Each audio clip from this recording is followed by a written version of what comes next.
Although this Is that- this Custodes player playing as Liam, never heard of him. He might be something special, but we'll see. The submarines are starting to come to the top, aren't they?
And we are back with this thankfully final round of the Adelaide Uprising Major in Adelaide, South Australia, Australia. Hello, Nick. My man, Nick Standing, is still with us again. My name is Adam Camilleri. Nick, the last round, mate, absolute slog for us involved. We both feel like we played in this event because we've been streaming 8 games straight. But how you doing, brother? Mate, I'm pumped. I'm so pumped. I'm actually feeling fresh as a daisy and ready to go because I'm so excited to see this final round, which actually while we do see Solly in the top spot there, we do see 4 players underneath him primed and ready to actually try and take first place from him, don't we? Yeah, absolutely right. I think there's only really 2 players that can take first place off him, and that is like if Brian Lakeland absolutely clubs him, gets a 100-point win, he can jump Solly. Not sure if he can jump Liam. Liam would have to also get a very small win, but technically Brian Lakeland can win this event from where he's starting right now. Liam Hackett, if Solly just drops the game, doesn't matter what he gets, Liam Hackett's very likely to jump everybody. His lead on battle points is actually ridiculous, almost 100 points up on the third place player and over 100 plus on every other player except Gabe Dello, who's sitting on 617 right now. Man, but dude, this is right now. We mentioned earlier at the start of the stream that once we got to turn 4, we would start to see the cream rise to the crop, and that is what we are seeing here. Sitting there in 5th, who have we got there? The People's Champ. Tell us a bit about him, Adam. Oh, Stuart, my boy trainer. Everyone is so happy to see Stuart. He dropped his first game, and after that, he has just been getting W after W after W. He's currently sitting in 5th place with a 6-1 record going into the final round.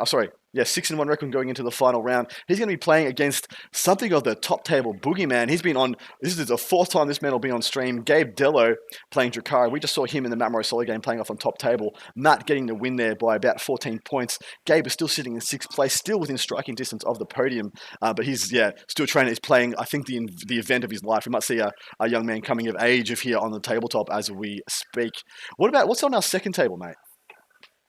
The second table. You'll have to remind me about there's a lot of going on here because we've got a lot of mix up there. So I do believe it is Liam Hackett versus Chris Boggiano. Am I correct there? Yeah, exactly right. That is, I think Liam is very happy for the first time today and all of yesterday that he's played against an Imperium player because he's teched heavily into the anti-Imperium portions of Chaos Space Marines. And so I think he's very happy to be in this matchup. But Chris Borgiano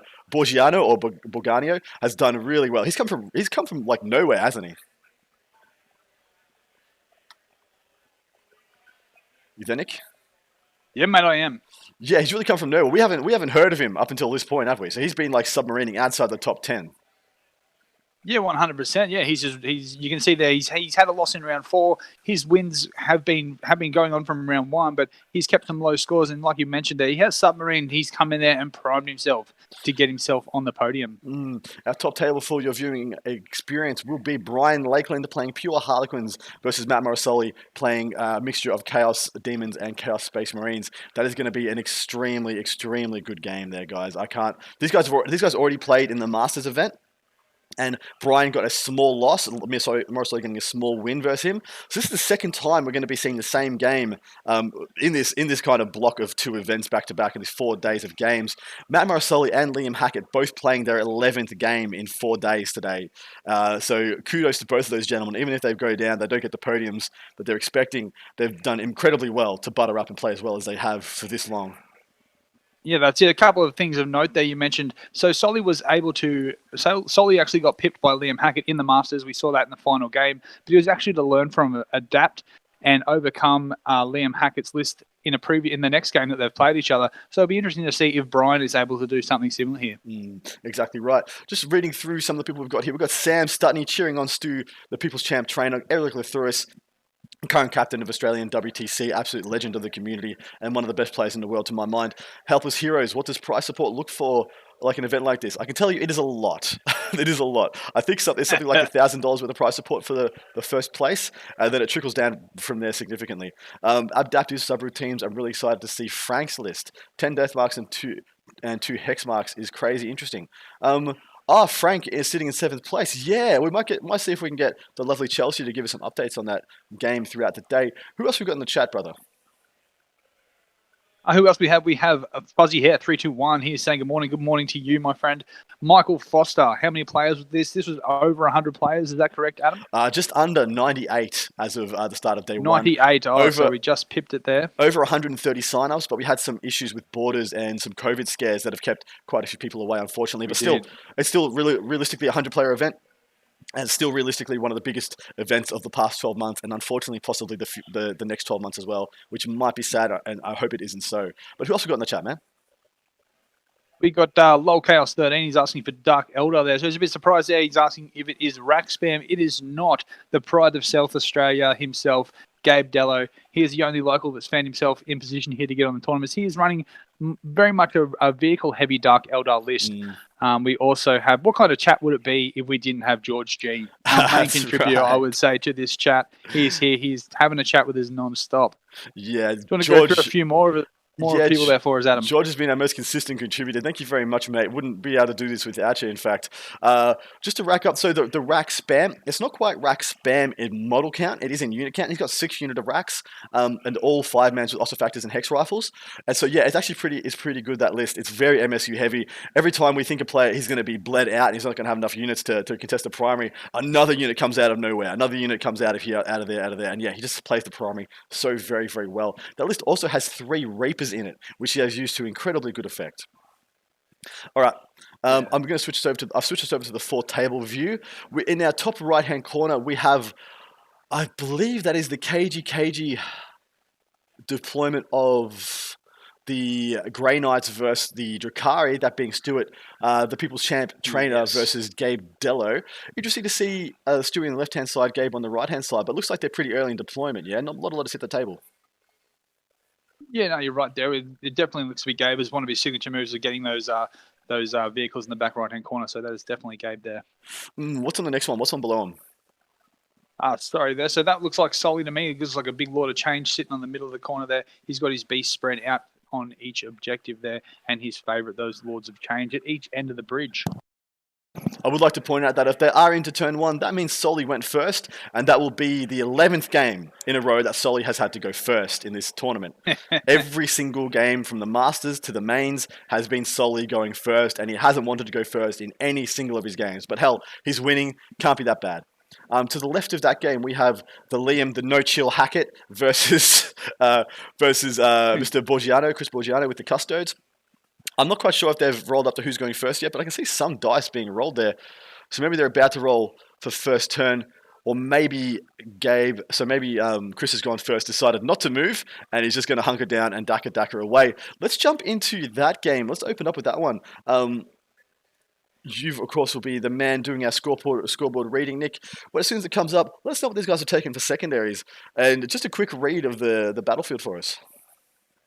Yeah, no worries at all. So shout out to BCP, which has sponsored this event, which lets you guys see the list free. So sign up, go in there, have a look at all the lists and follow along at home. They are actually what's giving us these live scores. So going into those live scores, Liam Hackett, for his secondaries, he has taken While We Stand, We Fight. He has taken Linebreaker, and he has taken Deploy Scramblers.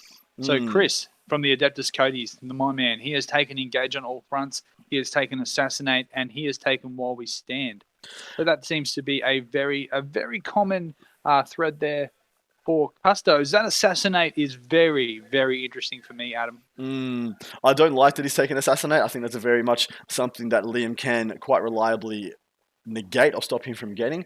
Just a quick read of the deployment zone. At the bottom of Chris's deployment, he has a unit of 3 Custode Guard, all have shields, and behind them is his captain on bike. We might actually, I might jump the gun. You are the Custodes player. Can you please read out the list for Mr. Chris Borgiano?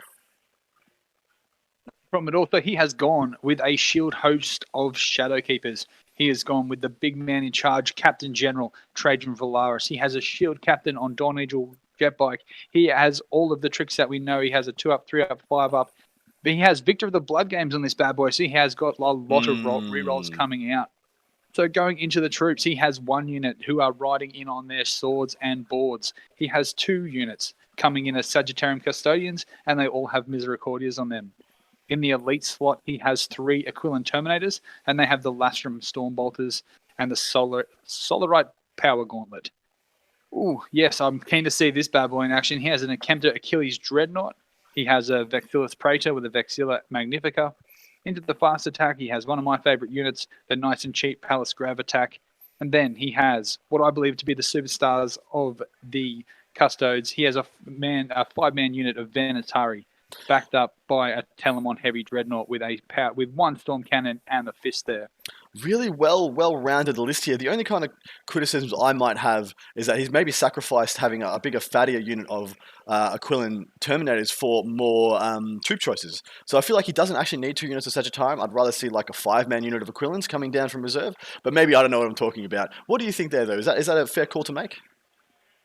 Yeah, I'm not sure. I'm a big fan of the multiple Sagittarium units. I kind of like it. I play with a bit of a troop-heavy centric myself. It gives him a bit of a backfield sort of support, gives him some firing lanes and stuff from multiple sort of avenues. Whether or not that will help him here against Liam remains to be seen. I think you might be right in this particular matchup. Some bigger Aquilins being able to get stuck into those possessed units would probably help him there. Well, because it's such a thing that Custodes want to leverage. They want to leverage the ability to bully your opponent with these big imposing models. Unfortunately, without the only thing that he has that really can really reliably bully these possessed is possibly the Telemon. But I think even the Telemon goes down in pretty short order to a full unit of what Liam is packing in his possessed units. Just to give you guys an outline of Liam's list, he has a Word Bearers Battalion, 2 Dark Disciples, and no Force Orc slot, so you know you've got a Dark Apostle coming, and there he is.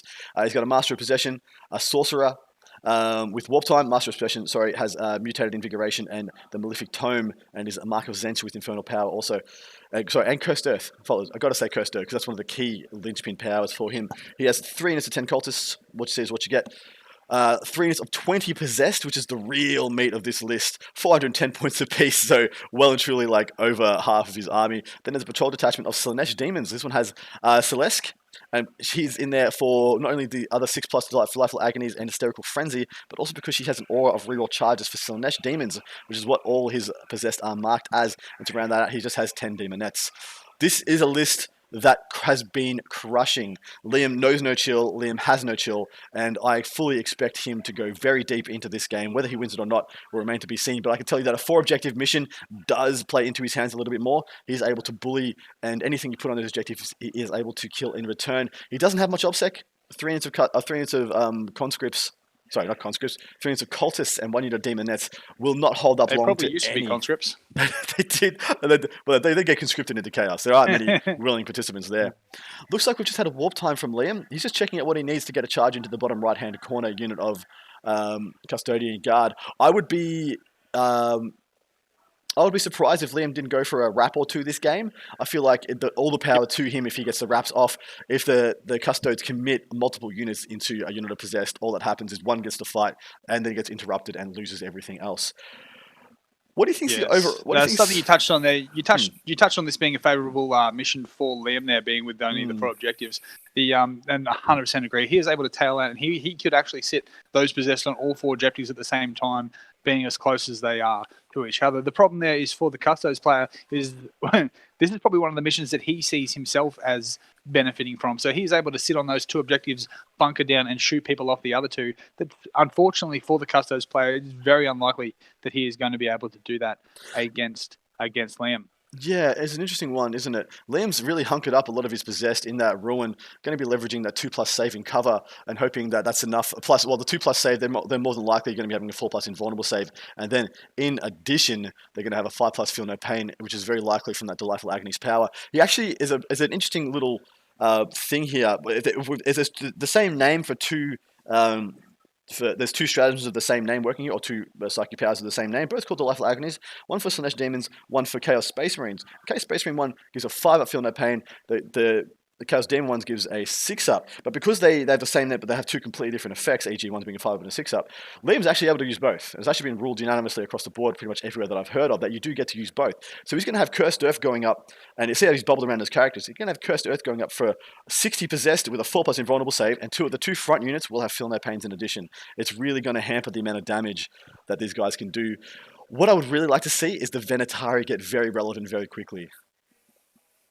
Yeah, they're going to have to, because they're what has probably the most amount of bulk shots. So the Sagittarian themselves, they can put out a fair bit of firepower for the people that are unsure at home. They've got a combi weapon. They can shoot 2 different profiles. They've got a damage 2, strength 5, neg 2, 3 shotgun, and they can also do a 1 shotgun within 15 inches as well. So they've got quite a fair amount of firepower. But the Venatari, like you mentioned, they are the key unit here for Chris. And if he can get them firing, get the double taps going off, they've got the 2 damage as well. That flat 2 damage. That's what you want to see getting into those possessed. And what you started to hint on before earlier, that you would like to see a bit of a tag going on to that bottom right hand corner, tagging up those Sagittarium and the Shield Captain. I think that is a very good play there, because I've just had a bit of a look on that Shield Captain himself, and he does not have Untoppable Destroyer or the extra 2 wounds. There you so go. That is an interesting bit of tech there that he is missing out on. Just hit the transition over to our Dark Eldar versus Grey Knights game. It looks pretty clear to me that Gabe has gone first, but give us a rundown of the secondaries they've chosen, brother. Yeah, no worries at all. So buckle in, people. This is what people want to see. People have come to see Stu Trainer, and this is what they're getting in the final rounds. So we'll start off with him. So he has gone with While We Stand, We Fight. He has gone with Deploy Scramblers, and he has gone on Engage on all fronts. Gabe Dello, the proud of South Australia, he has gone with While We Stand, We Fight. He has gone with Deploy Scramblers, and he's also gone with Engage on all fronts. So we are seeing a complete mirror match here of secondaries, both being picked by 2 armies that can play completely different. Oh, absolutely right. We're going to see a very defensive game by Mr. Trainer. He's going to hunker down and hopefully get a swing on the primate in the later turns of the game. Unfortunately, it looks like he's seeding the board pretty consistently to Gabe. I'm not quite sure with how proficient we know Gabe is at keeping these Reapers alive, whether there's going to be much opportunity for Stuart to go in there and get them. There are things that he can do, like slinging characters like Drago and stuff about. But dude, seeing a complete mirror on a Hammer and Anvil deployment, I think this is going to favour Gabe, isn't it? It's just got such a smaller frontage to screen out, and a 4-objective mission means that anything, and especially a couple of these being very much exposed to firing lanes, means that anything that comes out from Stewie is going to get dunked on. Have you got Gabe's list handy? You want to read that out for the people? Yeah, no problem at all. Just while I'm looking up on that, there are a few people in the chat asking, has anyone not taken While We Stand, We Fight? And I do believe Liam has taken it on and off. We have seen a lot of people not actually take While We Stand, but we have seen Gabe take that every single time, basically. Gabe has taken the exact same secondaries for 4 games in a row. Whether he did that before, I'm pretty confident to say he did that before, and he's done that the entire event. But I think that's the issue with the secondaries at the moment, guys. There's just always going to be your 3 best ones, and they're the 3 ones that you need to do the least work to score, and it's just a little bit of a stale game. But it is what it is. He's doing it to great effect. But yeah, give us that list, mate. That's it. Okay, so he is running a Jukari list. He is running a Cult of the Red Grief. The HQ-wise, he has a Succubus in there. Then he has some troops. So some troops-wise, he has some witches, and then another unit of witches. No, I'm sorry, that is just one unit of witches there. Correct. Barts attack-wise, he has some of the new cheap Reavers, so he's getting them at 10 points per pop, which he no doubt is loving while he can. He's got a dedicated transport there of 2 Raiders. He then has a patrol detachment, and in that patrol detachment, he has a raiding force of 2 Homunculuses. Troops-wise, he has a unit of 6 racks, then a unit of 3 racks. No, sorry, that is also another unit of 6. So he has 3 units of 6 racks there, and heavy support, he's bringing his another Reaper.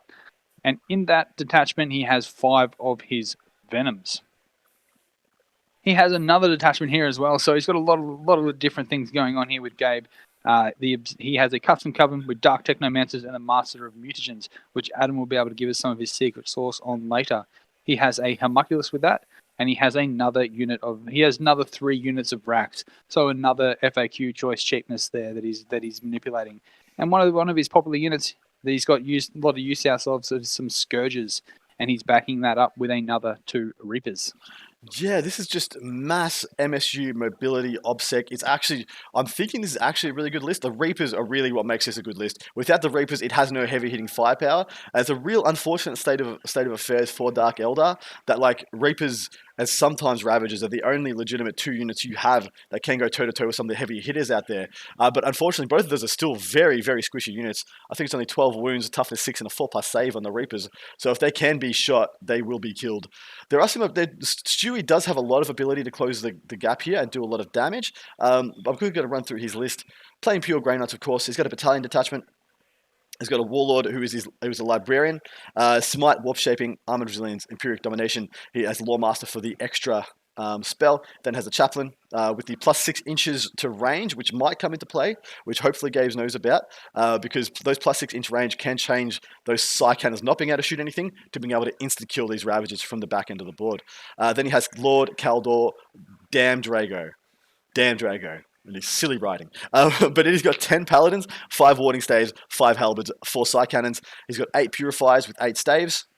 And then he has 4 Servitors to round them out to be his action monkeys. Then he's got 2x5 strikes, all with halberds, 10 Terminators, 6 halberds of 4 staves, all with Stormbolters, and he's got 2 units of 5 Purgators with 4 silencers apiece and 1 Rhino to keep them safe. As you can see to the left of his deployment zone, sitting behind those crates, we have 1 Rhino, probably with the Purgators in it. Above them is either the Paladins or what I believe is more likely to be the Purifiers. That leads me to believe that one of the units is off the board, either the Paladins or the Terminators are off the board, and possibly the other one is within his bottom L, the line of sight blocker in the bottom left-hand corner there. It's very likely that is the Paladins, as the Terminators do have the much smaller range, and he probably wants them to hunker down, the Paladins to get actual aim, and probably just start picking up units here, there, and everywhere. Gabe is being very aggressive this turn, mate. What do you think of it?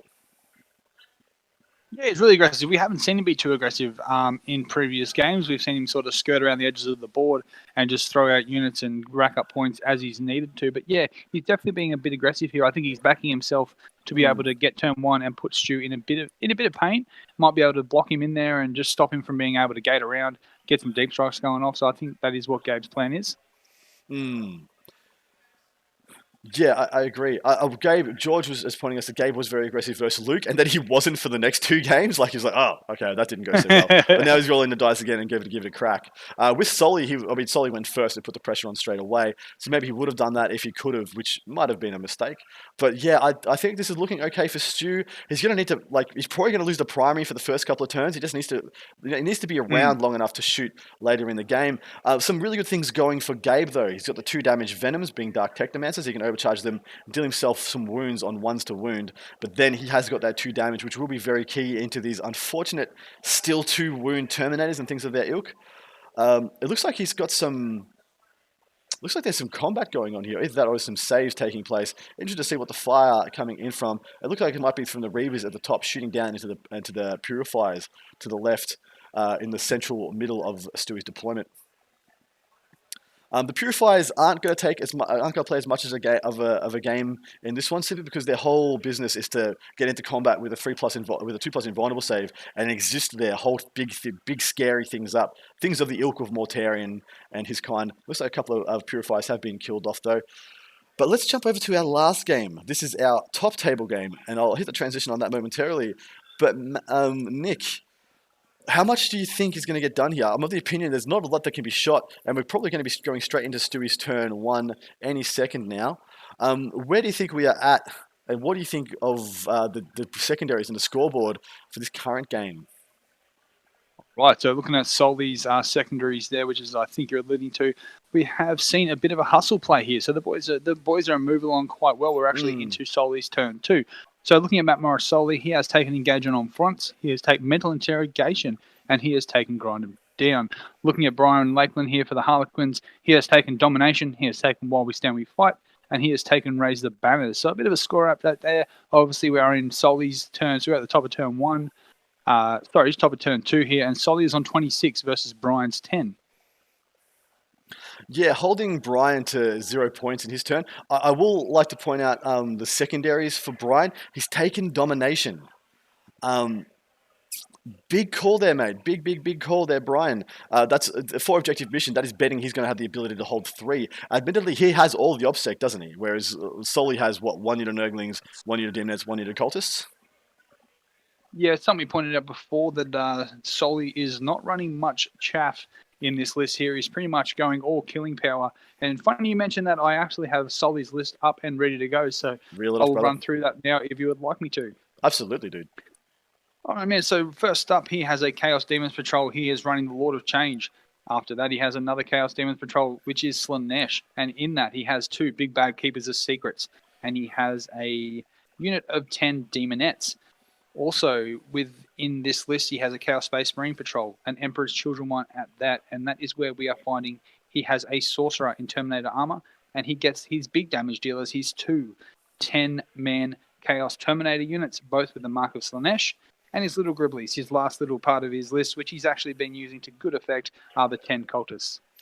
Yeah, it's actually a kind of well-rounded list when you break down all the elements. He is lacking obsec, like admittedly, but he's been able to just use sheer bully power of his greater demons and the resilience of the Beast of Nurgle to kind of reel in any big spikes or any big turns where you might lose a lot of units. He's actually been joking about how good it feels to have like your entire army left on the table on turn 4, and he thinks that's pretty much what's enabled him to play every game that he's in. He's like, every game I'm in, I get turn 4, I still got so much of my army left, and I'm able to make plays. A lot of other armies can't say the same at the moment. Yeah, no, 100%. So just having a quick look there at the chat there, Sam Dutton, he's pointed out, unless Solly has updated his primary as soon as turn 2 started, doesn't think he's in turn 3. Well, that what we have here based on Joshua Diffie's very good work and the Best Coast pairing app, we are able to get you live updates. So I think Solly, what he has done is he's gone into turn 2, calculated his points, and then put them straight in there for us. Would you agree, Adam? Yeah, I think he's being on the point. I gave these guys a bit of a poke before. I said, be super fastidious on the scores, please. Make sure they're all in all the time. You don't need to update them as soon as you scored, but please start at each turn, update, end of each turn, update. That would be fantastic. And it looks like that's what Solly's doing for us. While we're on that, just a quick shout out to the Queensland players. These Vic boys are able to win 100-man events, update their scores in one go. So I expect the same once we get the streaming PC back here. I expect the same from you boys. Dude, good call. And 100%, that should be the expectation, shouldn't it? Yeah, 100%. Well, because we're all in this together, you know. You and I can't do what we do without top table players playing incredible armies. And but at the same time, we can't get any of the call and any of the promotions going or any of the awesome community things that we do working without the information from the players. So it really is a two-way street. We need them feeding us, and we need to be feeding you guys. By two-way street, I mean it's a one-way street. They feed us info, we feed you guys info. We all have a wonderful, wonderful time. I think you guys lay praise upon these magnificent players and adore them. Get some fanboy, fangirly stuff going, which is never going to happen, which I'm thankful for. We're not ready. All right, so just go back to a bit of the table here, having a look at what we've got going on out here. We see both those keepers of secrets there, one on the top, sort of running down the middle of the road. The other one is down the bottom, also sort of running down the middle of the road, getting some action. What do you think Soli's plans are with those? Oh, dude, he just wants to put pressure. Brian wants to play the primary. He has a list that's magnificent at playing the primary. He wants to put pressure on that primary score, make him commit some of his bombs early so that last game, at the bottom of turn 5, he doesn't have a hellacious amount of stuff in order to just sling around and auto-win the game, which is something that we've seen Brian do in a couple of his games now. Just the flexibility of Harlequins, flexibility of Soaring Spite, just means he's able to do so much and get so much done. We've just seen a Skyweaver get picked up from the top there next to that Lord of Change. It's most likely that's been from a couple of smites. Oh, sorry, apologies. It's most likely been from shooting from the Terminators. Now he's lining up to see if he can shoot into these players. On the bottom, we can see two Skyweavers lined up, probably going to be getting charged by a couple of Beasts of Nurgle. Once again, the Solly is doing his thing where he's just trying to body block Brian from getting onto objectives. If Brian wants to take objectives from Solly, he's going to have to charge into combat, which is exactly what I think Solly wants him to do. Expose him to diminishing returns, expose him to being bled out, because otherwise he can just walk up, put one guy 1.1 inches away and take all the objectives away, win the primary, get that domination score. Yeah, that's it. I think what we're going to see is Solly will be a little bit aggressive early. He's going to have to, like you mentioned, get on and body block all of those objectives. And once he's done that, that's going to stop Brian from keeping up with him on the primary, but it's also going to stop him on domination as well. So like you touched on earlier, a bit odd that Brian would go on with domination because he believes he's going to sit on 3 of these objectives for the majority of the game. Even though we're going to see a lot of smites coming out, we're going to see a lot of shooting from those Terminators. We're going to see the ability to Nurgle his jump on and match obsec for obsec, but then the Beasts of Nurgle, the Beasts of Chaos that are sitting on there as well. He's probably going to more than likely outnumber based on that.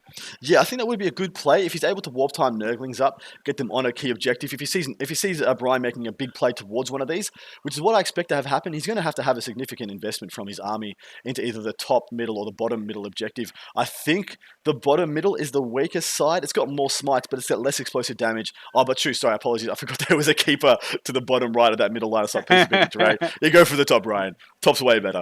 Up into the top you go, mate. But that one both of them are quite exposed from the back line, which is where Solly's put his Terminators. There could even be a thing where Solly puts his other unit of Terminators there, and he has 20 Terminators that can essentially get 3 rounds of shooting from the 2 of them into either the top or the bottom objective. And there's just no way Brian can leave any portion of his army there that won't get picked up very, very simply. Seeing a charge from the Keeper of Secrets coming all the way around to the back of that Skyweaver. Once again, he's doing a lot of body blocking. He's doing a lot of ways of just getting in the way and blocking Brian from getting off the objective. Yep, he switched himself back. He's going into the front.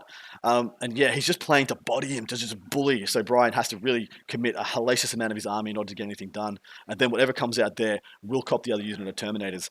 Really liking how Solly's playing this game. Right now, I think this is Solly's to lose, which I'm sure he wants to hear. But dude, Brian's still in this, isn't he? Brian has a lot he can still do, right? Yeah, 100%. We saw in the previous game, Brian was able to match up against a Imperial list. So it was a bit of a wonky list. It was Custodes versus Sisters, Custodes and Sisters combined. Sorry, we saw a lot of walkers, a lot of mortifiers and pennant engines cruising around.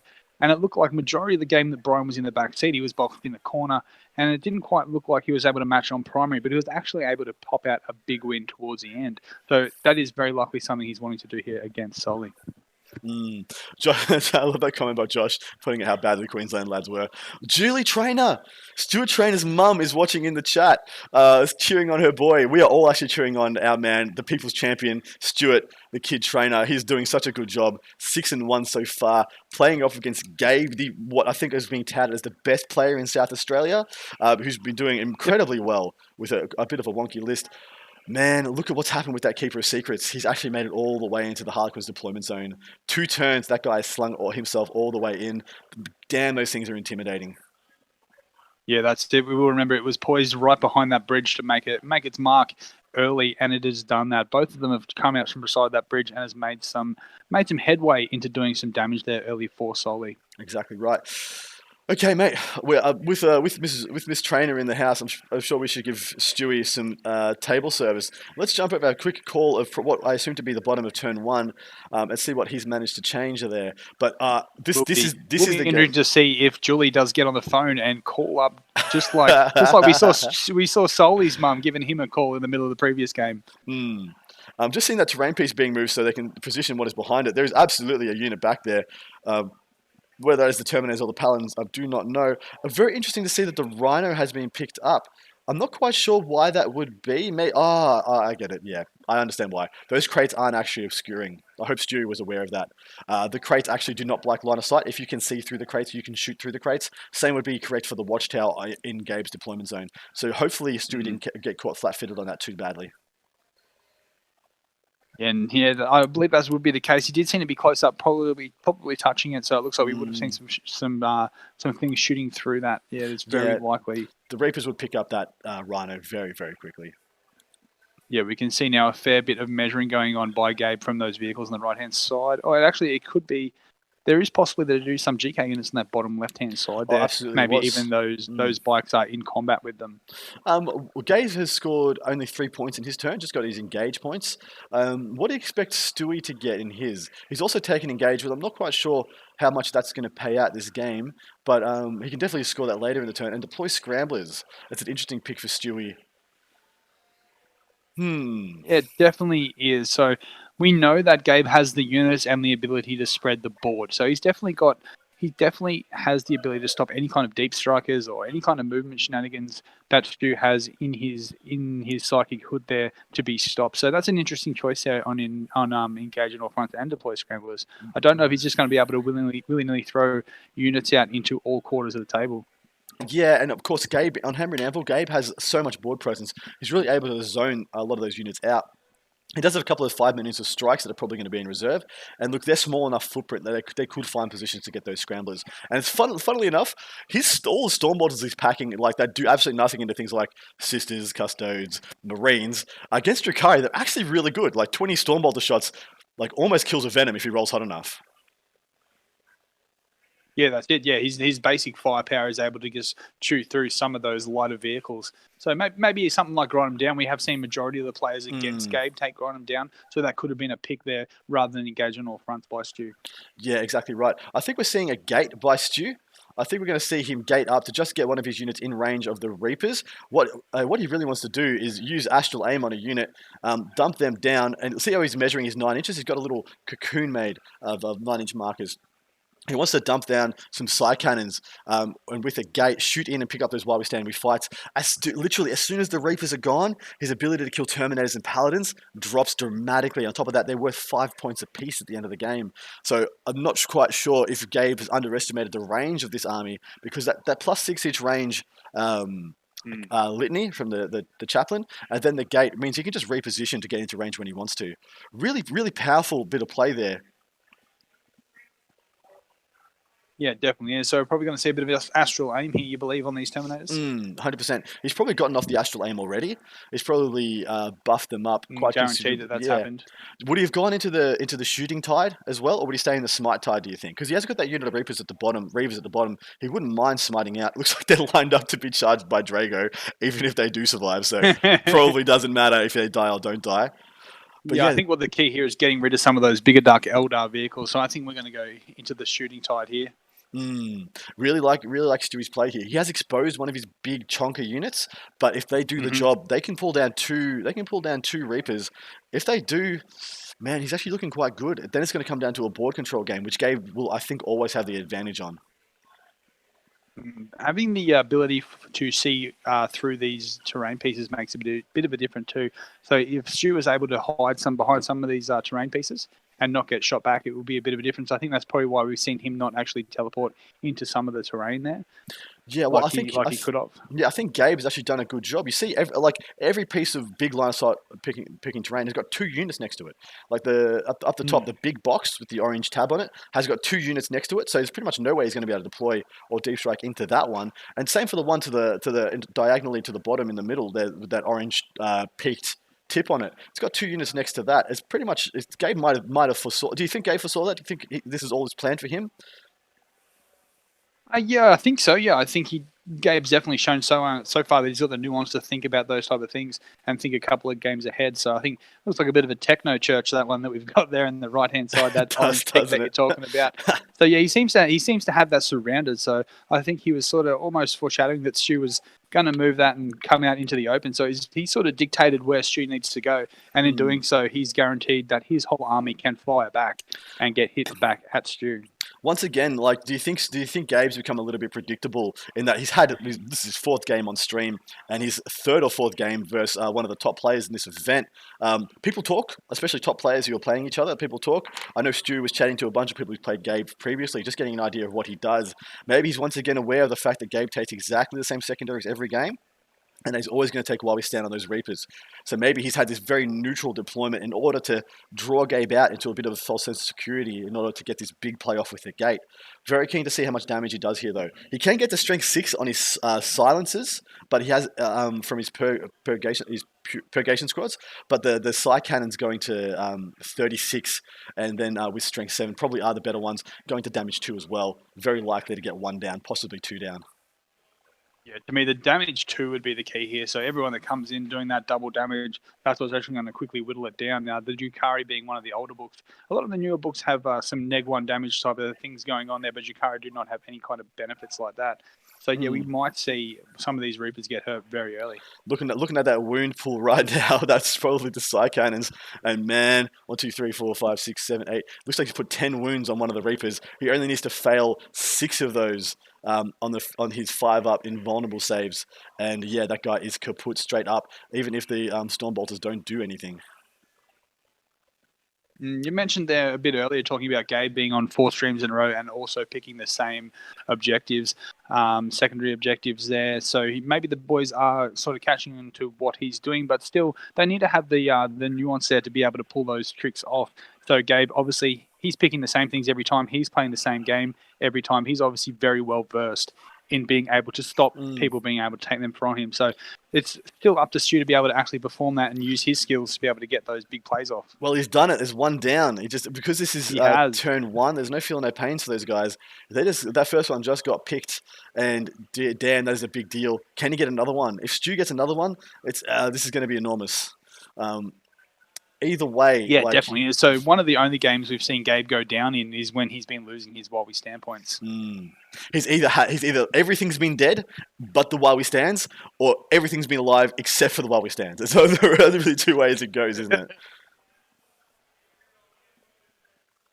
Yeah, that's it. So it'll be interesting to see how long, how much firepower Stu can get out here, whether or not he can keep that unit alive. So yes, that because they're obviously going to be one of his biggest damage dealers. So Gabe's going to have to do what he can to stop that firepower. Yeah, I've switched us back to our three table view with the leaderboard. We can still pretty much see whether that Reaper gets picked up from this view, but I wanted to get an update and see what the response was going to be on a couple of these other tables. Liam's turn 2 looks like to be underway. He didn't make a turn 1 charge. The Telemon is moving up pretty aggressively. I think we are into turn 2 for Liam, who has the bottom of turn. And man, we're seeing a big leapfrog from Possessed from behind that L into the foreground. They're going to be going into the Telemon. Someone in the chat, give me the over-under on the Telemon getting taken down by Possessed in one turn. How many does he need? How many attacks does he need to kill it? Hitting on 2s? Well, it's going to have to be a few because... Yeah, it's going to have to be a few because he does have the neg 1 damage, doesn't he? So going to 2 damage on the Possessed with the CP for Word Bearers doesn't mean anything, but only wounding on 4s and then him having a 4+ invulnerable save, killing him in one turn becomes actually a hard prospect. It definitely does. He's also got a 6-up Feel No Pain there to get rid of a couple of those extra ones that. So I'm guessing it's going to take at least 2 turns, if not 3 turns, to be able to shoot through that combat with 20 Possessed.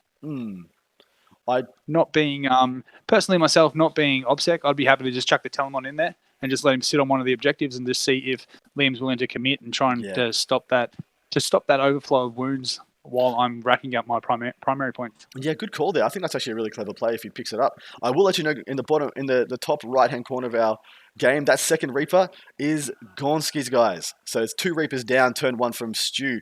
Big play there, man. I think he needed to do it if he's going to be able to actively play this board, because those Reapers will, like 3 Reapers, it will severely compromise, if not get close to wiping that unit of Paladins in one turn. And I think it's pretty safe to say that I'm not sure if the Paladins can be contested now or denied, unless he just flubs so many 2-up saves that, yeah, they just get overwhelmed.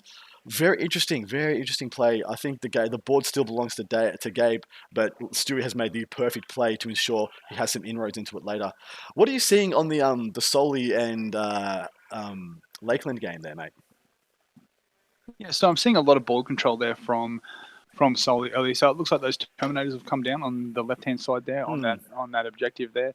So every single objective is completely filled and body blocked, as you mentioned that he would be doing from the start of this game, to great effect. So that's going to stop the primary, that's going to stop the minion. He is doing everything he can to just put a bit of a pedal and put Brian back in the corner. Yeah, he really is. He's trying to apply pressure judiciously.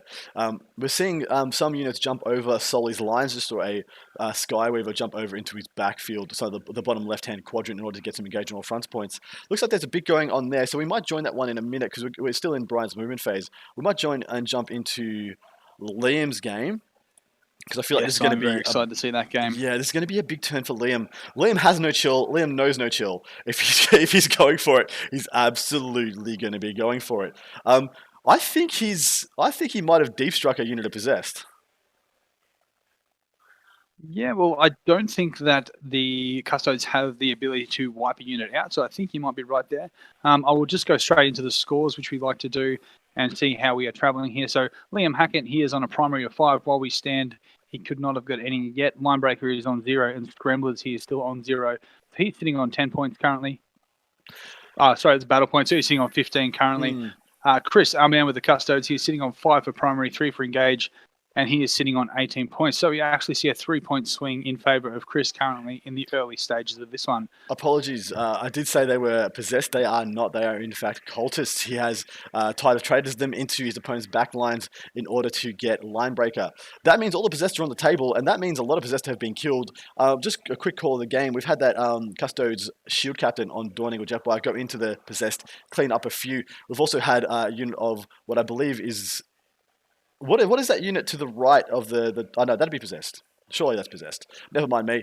We still have a Shield Guard sitting on that objective in the bottom middle. These objectives do look very close together, guys. They do look a bit too close together for my mind. Yeah, we we did have someone in the chat mention earlier that these objectives may be a bit incorrect, and they aren't set up exactly the same as the other games that we have going. The two middle ones look about right, but the ones on either edge are far too close. Far too close. I would like to point out that the Achilles Dreadnought has dropped in on the far left side of the table and looks to be currently engaged with some cultists that are going to have a really bad time.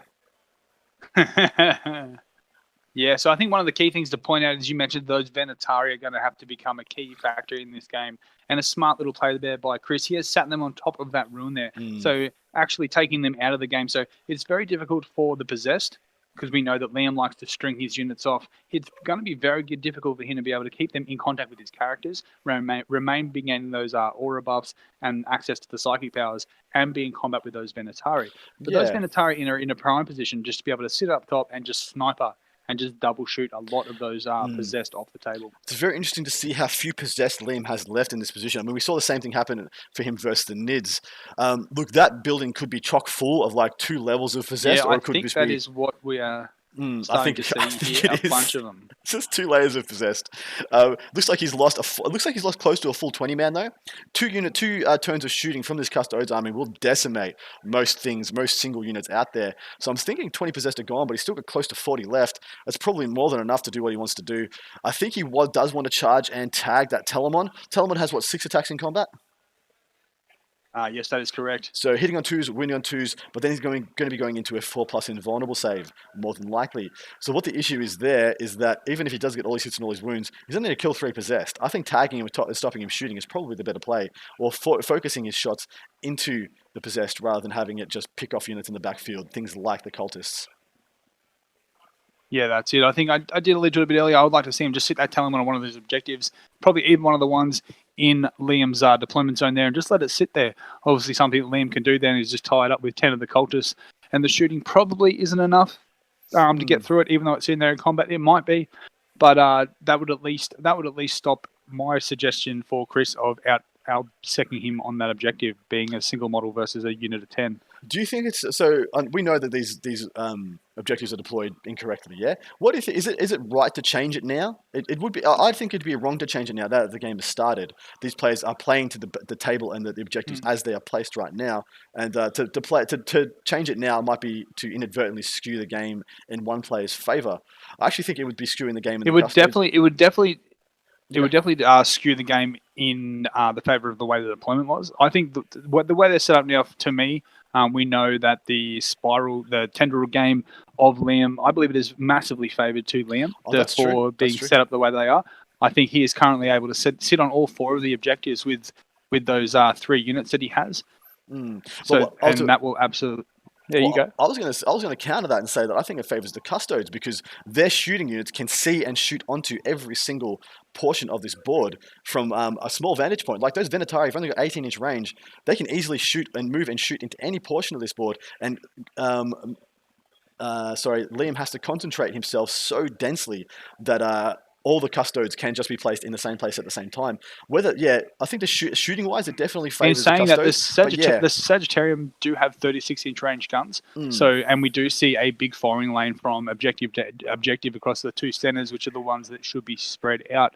So realistically, the only real shooting that the Custode player would miss out on would be those Venatari, but we do know they have a 12-inch move and an 18-inch fire range. So yes, they would need to come into play. They would need to go onto the bottom ground to be able to shoot all 4 objectives. So you're right in saying that the Venatari are benefiting from this, but I believe the rest of the army, as much of a the Custodes would still be able to shoot. Yeah, fair enough. I'm going to hit the transition over to the Brian Lakeland, Matt Morrisoli game. Our top table, pretty much Matt wins this table, wins this game, and he's the undisputed king of this event, being the only player going undefeated. If he loses this and Liam gets a big win, there's an opportunity for Liam to win this event. There's also an opportunity for Brian to win if Brian gets 100 points, which I actually don't think he can do. At the start of Brian's turn 2, he is still down by 1 point. Do you want to give us the full breakdown of that scorecard? Yeah, no worries, man. So far, right now, we have Matt Morrisoli. Very interesting. He is the champion right now of Art of War. He is the one leading the league for the Art of War boys up against 2 normal blokes that are actually chasing him down. So Soli score, primary-wise, he is sitting on 10. Engage on all fronts, he is on 6. Mental interrogation, so he's been able to pop that off a couple of times for a 6. He has got 0 currently on grind him down for a total of 32. Brian Lakeland's on his Harleys from the normal blokes. He's got a primary of 15. He has on 0 for domination, 15 for while we stand currently. He's put that in early. So that's very good for us, actually. We'll be able to see them as they pop off. So thanks for doing that, Brian. And he's on 1 for raise the banners. So we are seeing Matt pinch ahead. He is just ahead by 1.32 versus 31. Yeah, a really clever play by Matt there. Looking very interesting on that Keeper of Secrets. Has he gone for what I can only assume is a wrap on a damn Keeper of Secrets there? A Starweaver tying him off at the back with a unit of 10 troop going into the front. We'll also see another unit of 10 troop going into the Beast of Nurgle on the bottom right-hand corner. If they got a big enough advance and charge, they could have been jumping over those guys with those slip belts in order to get and take away that primary score from Matt. Interesting to see he hasn't made we made the wrong call. We made the wrong call. The first call I said was he should go into the bottom middle objective, and then I saw the other keeper and said no, God no, go into the top one. He has in fact gone and invested into the bottom middle objective, just throwing up a cursory screen to stop that keeper from deep diving into his lines next turn. Of course, his base not being able to fit around those 5 troop. This is just a really good, interesting game. Matt is just getting so proficient with this list, though, that he's just figured out ways and means of making the fact he has no OBSEC no meaningful OBSEC really work in his advantage. At the end of this turn, Brian Lakeland will get a couple of points for. Oh wait, why is that Skyweaver doing what it's doing? Why? I thought he had it on the table there. Could that be? I thought he had engaged on all fronts, but he doesn't. No, he doesn't have engaged on front. Could that be mental interrogation related? Mental interrogation. Can you turn it off? Can you deny it? Because obviously the opinion was just a psychic power. You're getting the psychic power into the middle of the table. Mental interrogation is you pick an opponent's character. Which is within 18 of a character, am I correct? Yeah. So that could be one of his characters that he's trying to move around there, or is that just a basic bike? It's just a basic bike. Don't have biker characters, unfortunately, for Harlequins. That would be sick, though, wouldn't it? It would have a character on a bike. That'd be awesome. It would be. So that's in. Yeah, I'm not sure why that is doing that. Then he's already had a wound counter, so he's lost a couple of wounds. So you mentioned about Soli just getting better and better with this list. So for people that are following home, he's only lost one over the weekend. He played in Masters and he only dropped 1 game. So and ever since then, he has just, like you've said, he has just been getting better and better. He actually is. He actually has gotten better as this event has gone on. Admittedly, I will tell you right now that the Victorian lads, myself, Mr. Soli, a lot of the other guys from Victoria, we have not, unfortunately, due to the COVID lockdowns we've gone through for all of 2020, we really haven't got many games in of 9th edition. So Soli is pretty much evolving before our eyes into the 9th edition player he's going to be, and he is looking imposing as all hell. Like, geez, this guy is looking impressive on the table. Not to take anything away from Brian. I mean, Brian is doing a stellar job at this event. In fact, the fact that he's 8 games in, he's only dropped 1, and he's in place to very, very, very well positioned to podium, if not get a first or a second, depending if he's able to put Mr. Masorley in the dirt. Yeah, that's it. And a shout out to Brian. He's come a long way. So we know that he only you and I with Luke there. No, it was just you and I. We streamed Queensland Masters, and unfortunately, he just missed out on getting in there. That shows you the type of quality players that we have in Queensland. Someone like Brian, he's only just missed out on getting into Queensland Masters, but he's able to come here in Australian Masters, represent himself very well, and now be on the top table in the very final round of a 100-player Open. Well, I want to say something about Brian very quickly. We have this term in Australia which we covet. We cover this term of calling somebody a faction master, who has the mastery of a single faction. And while Brian, he might, in his own words, he doesn't think he's as good as some of the other players at this event. He doesn't feel like he's as good as Matt. Doesn't feel like he's as good as some other guys. He feels like, and he knows that he has such confidence in his ability to play this single faction Harlequins that he can outmaneuver better players because of his knowledge of the tricks, his knowledge of the depth of the codex, and it really shines through in this case. He's a very, very good example of what people can do when they dedicate themselves to a single faction. Yeah, that's it. So a lot of people overseas and that are tuning here, watching us now, they're saying that Australia has a bit of a wonky meta. But one of the things that we regard here is teams events, isn't it? So you and I have both in the past have been involved in the Australian team tournament, and that's basically our pinnacle of gaming, isn't it? Yeah, exactly right. The ATC for us, unlike the ATC for America, which is like anybody in America can send a team, ATC for us is a national event. Each state of Australia is eligible to send 8 representatives, 8 of their, hopefully their best players, to represent their state and play off essentially for bragging rights and the national title for that year. It's a really cool event, guys. I've only been to one, and I've commentated on another one, but dude, it is an event like no other. Consider it to be a baby ETC or WTC. Yes, and because of that, we see a lot of people playing single factions like Brian is here because you're not allowed to mix and match, so you're limited to one faction, and you have to stick within that. So we do actually see a lot of the top players like Liam and Matt Morrisoli as well. They don't always suit the list because they're focusing on what they're focusing on for that Australian tournament scene. Just getting back to the game here, Adam, do you want to show us, to let the people at home know what has happened down on the bottom here where this Lord of Change is situated? Yeah, so we've had a big investment from a bunch of Harlequin troop charging into those beasts of Nurgle. At least 3 of their number of 5 have been picked up. There might be one still sitting under the big wide wings of that Lord of Change.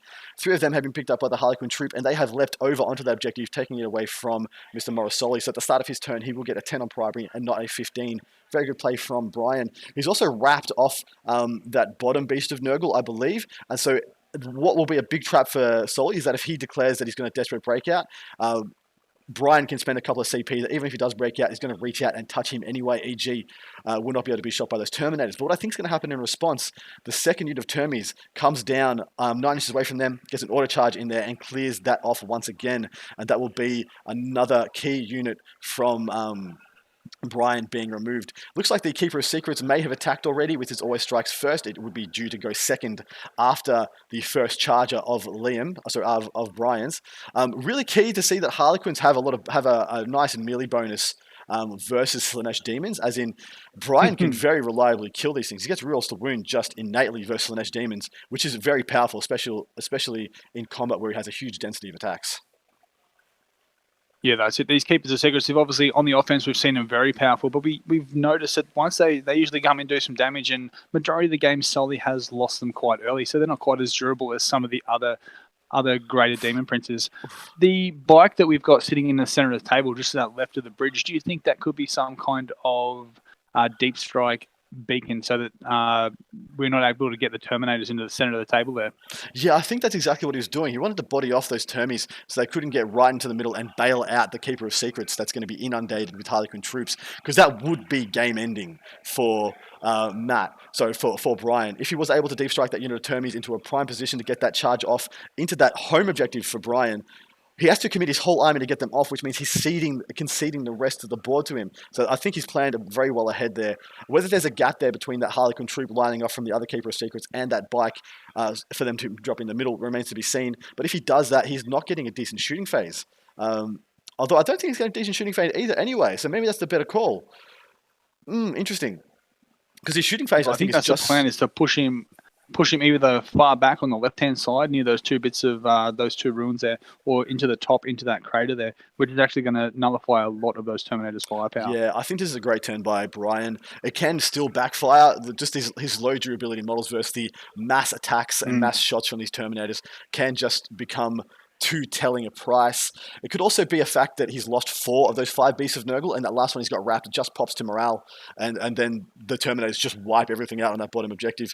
That Keeper of Secrets is still alive, which leads me to believe that Brian isn't trying to kill it, because I was of the opinion if he was trying to kill it, he probably would. Yeah, that's it. So we've got a few people talking in the chat about that the deployment. So the mission placement. So they should be 40 inches apart from each other. So this is the one that is correct, and it looks like Liam's game is the one that seems to be a bit of a misplacement there. Liam and Ben's game, I believe it was Ben. No, yeah, it Ben, Chris. was it? Chris, that's right. Whatever. Chris B. Yeah, sorry, mate. We don't want to pronounce your name incorrectly. I don't want to. Yeah, I'd rather not. We'll just go with Chris. Interesting to see if that Keeper does any swings in, doesn't do any damage. The risk of leaving it alive is the fact that it gives Matt opportunities to score grind them downs. Like if it does just pick up a kill somewhere, it could flip this to a 3-point differential. Another 3 points could be flipped over to Matt Morrisoli's side. But I think Brian is just happy to not let Matt run away with the primary right now and either in him. I think it's kind of likely these guys end up around the 30-point mark for primary, both of them.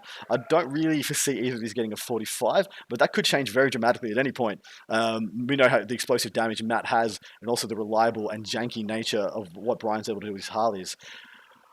Mate, we've seen the end of that turn. We're going to be seeing the start of the other one. What game would you like us to switch to, man? Your call. Well, we definitely need to go see the people's man, Stuart Trainer, don't we? We've got half of his family in here cheering him on, so we need to see this young up-and-coming man from Victoria coming through the ranks and see how he's going. Good call. We've just seen scores come in for the start of Matt's turn. Looks like he's got another 10 on the primary, so we are sitting on a comfortable 45. And like I thought, he did just get 3 on Grind Them Down. So we'll revisit that momentarily. But mate, what are you seeing for the scores here? Right, score-wise, let's go through them. So Stuart Trainer with the GKs, he is on While We Stand. He's on 0. Deploy Scramblers, we're on 0. So they're going to be late-game surges that he's hoping to be banking on. Engage on fronts, he is also on 0 there. So we are yet to see Stu get any points at all. Gabe Dello, the pride of South Australia, the Jukari Archon himself. He is on 15 for the primary. He is on 0 for While We Stand, 0 for Deploy Scramblers, and 3 for Engage on all fronts. Now, we do know that While We Stand, We Fight, one of his favourites, one of the ones that have been helping him remain on these top tables, has actually diminished a fair bit, hasn't Adam? Yeah, it is. He's only getting a maximum of 5 points on that, possibly 0, depending on how well he can keep that top right-hand Reaper alive for the duration of this game. He's had another aggressive movement phase, haven't he, though? Yes, he definitely has. So previously we saw he was around the green building at the bottom right. He was around what I described as that techno church with the orange cap on it. He has actually moved from all those places, and he moved up and around those paladins there, and he's completely surrounded them. So it looks like he's going for an all-in play to remove Stu's pallies. See, this might be a mistake. Like, if he swings for the pallies and misses, I mean, he does have the 2 damage on his poison shots, which is going to be really powerful here. But like I said, if Stu just decides to be a baller and not fail any 2+ saves, everything there is going to get gobbled in very short order. We were talking about how good Solvy's Terminators are, the Emperor's Children's Terminators are, with their double shoot and their reliable charge and things like that. Paladins for Grey Knights are something of a similar ilk. The fact that they can ignore lines of sight, they can get a huge swathe of different buffs to their shooting and their combat abilities, means that they are just so versatile that it's a unit that has to be gone from this board if Gabe has any way of winning it. Next turn, we should see the Terminators come down. There is some very open holes in Gabe's deployment zone now, where we could see some strikes, deep strike in, and a lot of different other things. Is that one single either Strike Marine or Purifier in the top right-hand corner, mate? Is that what I'm seeing there? Yeah, it definitely looks like some kind of model there. It's definitely a model, Adam. I can tell you that. the base on it doesn't seem to match that of Stu, so I'm not sure if it is a GK or whether it is some kind of dark Eldar there. I'd be betting it's you know how the Purifiers got shot heavily turn 1? I'd be betting that's like a remnant of that squad. He's just warp timed it over there or deep struck it down over there in order to just snatch up that deploy scramblers in his opponent's backfield. Although that would indicate that would indicate that Stu's had 2 turns, which is he can't have had. So I'm curious to know how they got over there. Maybe it's just a dead dude they haven't picked up yet. Yeah, we might find here that Stu isn't quite entering his scores right on time here because he's actually sitting on one of those objectives on the left. That seems to be his OBSEC unit there. Am I correct? Or is that a bunch of Purifiers there? So he's got 2 Purgation squads at the back there. Purgation squads. Yeah, let's just have a quick count of the models. 1, 2, 3, 4, 5, 7, 8, 9. There's at least 12 models there, 12 power armored models there. So it could still be, a unit of strikes, 2 units of purgations, or 2 units of purgations, some purifiers, or any combination of the 3. Or it could be a couple of characters. Because I'd like to think he has capped that objective anyway. So I'd like to think you at least minimum got 5 points on the primary there in round 1, but it doesn't look like it. Yeah, definitely it's going to be a 15. Well, we already know it's a 15 for Gabe. It's going to be very tricky for him to hold Gabe off a 45 just with the sheer density of OBSEC that he has available to him. Looks like we have had some wins done on those Paladins, at least 2 wins done to a single one from these Dark Technomancer goodness. It's going to be a hellacious amount of Poison Fire coming in. I'm really keen to see what these Hex Rifles and Ossifactors can do as well, because that will be what he wants to do. Put 2 wounds on with a Venom, shoot an Ossifactor in there, try and pock 1 wound, and then get the D3, get another mortal wound on there as well, and just keep wearing down his Paladins like that. Stewie only really needs 4 of these guys left, like maybe the Sarge and like the 4 heavy weapons. I'm pretty sure he's not going to lose a hectic amount of dudes this turn, and in combat he only needs Halberds. He doesn't need the warding staves. There's nothing that he needs to have the 3+ invulnerable save or the 4+ invulnerable save against. So he can be pretty happy to lose almost half this squad. I'm sure he would be happy to lose none of them, but if he loses a couple, it's not the end of the world. Yeah, that's it. This majority of the bulk are what he wants to keep alive is obviously those special weapons that he's got in there. What do you think about maybe, because obviously if he can take that shooting out, that is majority of the firepower of this list that we've got from Stu here. Are you tempted to maybe chuck some witches in there, chuck some venoms in there, and maybe tie them up for a couple of turns with some throwaway units? Look, that is a very good possibility. Look at the bottom where he's strung out a little bit. There is that one paladin to the bottom right of that ruined wall. He could put one venom 1 inch away from that guy and not take a hellacious amount of attacks back. The issue is it's all D3 damage weapons from the paladin, so it really needs like 2 wounds to go through to spike and kill that venom, and then it really didn't make much of a difference. He'd need to put in a hell of a lot of stuff like the raider and both venoms into it to think that anything is going to survive the attacks back. It is good to know those racks. The racks are sitting inside those vehicles, aren't they? They're absolutely right. It's going to be this is what the hard pill to swallow is. Every time you kill one of these venoms, 5 obsec guys just hop out. 5 very annoying obsec guys just hop out. They are toughness 4 and with an invuln save, so it's pretty frustrating to kill. Well, mind you, if there's an army that's very good at killing them, it is an army that's packing a hellacious amount of stormbolters. Yeah, that's it. Like you mentioned earlier, the Stormbolters not necessarily good at killing some of the other units we've seen currently, like the Beasts of Nurgle, like the Possessed, but they are definitely good at killing the witches and the Wrath of the Dark Eldar. Absolutely right. Going to transition us from this game. We'll join it back momentarily, but I think we're seeing some action take place on the Liam Hackett and Chris B game. Yeah, and this is the turn. We thought this was the turn for Liam. Liam needed to go in and have a pretty hectic turn, a pretty big, bold, bad turn. And it looks like he has. Looks like he's gone and killed the sword custode guard from that squad. He also looks like he's killed the shield captain. I can't really see much else that's dead. It's really funny to see. I think the cultists are still hanging in there versus the Dread, which is hilarious. The fact that most Dreads don't have I think we might find the Dread does not actually have the number of attacks there to be able to get through it, so that could be a problem there for the Dread. Obviously a smart play by Liam.